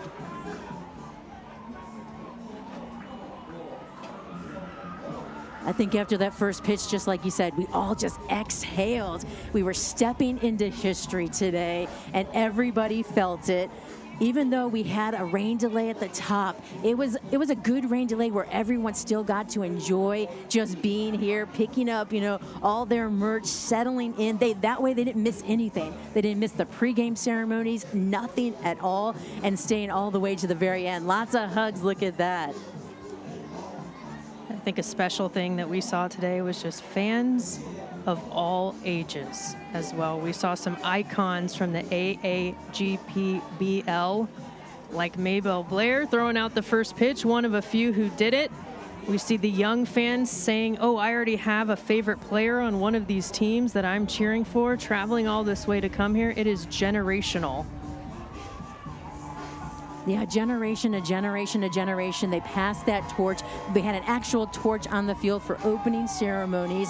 And, you know, it was like from Mabel, who said all those great things about, I think she wishes that she could be out here on the field, but she said, I want to see these girls playing for thousands of years to come, you know, just not a few years like they got to play. And then passing it on, you know, to the torch to the women that are on the field. And then you talk about the young fans that came on. I met a young fan, Macy, who plays for the Florida Bolts in the Baseball for All Nationals. She came out to the games to see these women, and she said, you know, my dream is to play in the WPBL with these players. So she was already thinking about it. And so there's just girls like that they're just like, they won't have to fight the fight as much, and they just want to be just like these players that they're watching out here today. And I love young Miles, who came with his mom from Tennessee at the last minute, and he said, this is just like the, you know, Major League Baseball. Nothing different. Commissioner Siegel said it so well, that we are not here to prove that women's baseball is important. We are here to prove that we're ball players too. And this is the start of that journey here in the WPBL. Tomorrow, well, we'll have some new women to watch, new baseball players on the field, as San Francisco and Boston will match up. Kelsey Whitmore, it's going to be a bobblehead day for her. She will be back here. She talked with AJ earlier, and she talked about just being like more reserved and calm and collect. But I saw some tears today too. So AJ is on the field with the winning Queens. AJ. Yes, I am here with the player of the game, Isabella Villarreal. Isabella, you came up to the plate. There's 2 outs, 2 runners on base, and you hit a base-clearing double to put the Queens up 10-8. Take me through your approach that AB. Oh my God, so at first I was nervous. I mean, I'm on the bench, you know, warming up pitchers, and, you know, EY, the coach, he's like, you're going to be on deck, you're going to be pitch hitting, and I'm like, oh my God. And I'm like, I'm ready for my moment. It's like opening day. So I'm up to bat. I didn't like the first pitch, I didn't like the second, I didn't like the third, and then when I liked my pitch, I hit it, and oh my God, dreams come true. Yeah. And you sure did hit it. You hit it a ways. Talk to me about EY, the manager, Eric Young. What was his message to the team before you all stepped on this field and played the first game ever in WPBL history? Oh my God, I love EY so much. Like, he's such a chill coach. He just wants us to have fun, lock in, and do us. Like, you know, we've been told yes and no to play this game, and, you know, for us to come out, I mean, we showed up and showed out, and that's what he wanted. Showed up and showed out. If you were to describe that win, the energy and the atmosphere in this sold-out crowd stadium in one word, what would it be? Blessed. Blessed. Yeah. You talk about how blessed you feel. What are the emotions running through you in this moment, knowing that you just made history? I want to cry. I mean, it's amazing because, you know, I didn't think I was going to get called up. I thought I was going to just wait in the dark, but, you know, I got called up, and, you know, I have a small little injury, and being able to hit and having that moment, like, amazing. Like, no other words to describe it. When you talk about how amazing and how blessed this moment is, years from now, when people talk about this day, this moment in history, and these women on this field, what do you hope that they say? I mean, I hope, I don't know. I mean, I hope they say that, like, good things about it and everything. I mean, I really never thought about it. I don't know. What would you say then about this day, this moment, and these women on this field? What do you hope to remember, and what do you want to say about the day? The confidence, the pride. I'm so proud of us, like, coming on an opening day with these amazing women, both teams too. Like, they're very good baseball players, and I hope the world can keep seeing that. The Queens take the very first win in WPBL history. What does it mean to be a queen? Okay, we got to put like the imaginary crown on Isabella. What does it mean? Let me see. Amazing. Okay.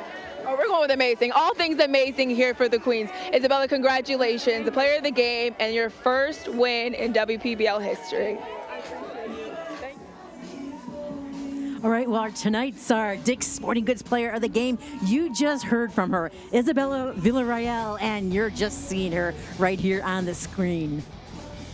This is what baseball is all about. Creating those opportunities, taking advantage of those opportunities. The late game surge from the Queens and Isabella Villarreal being able to come up clutch as the pinch hitter. How can you not be romantic about baseball? Oh my goodness, she was so overwhelmed probably too in the interview because she just couldn't believe that this was happening around her. What a game it was as the Queens came back. They're the queens of this ball game. Just crown them today as we head out. For AJ Andrews, Jenna Becerra, and our entire crew, I'm Lisa Pride. It's the Queens that win today over the Heights 10-8.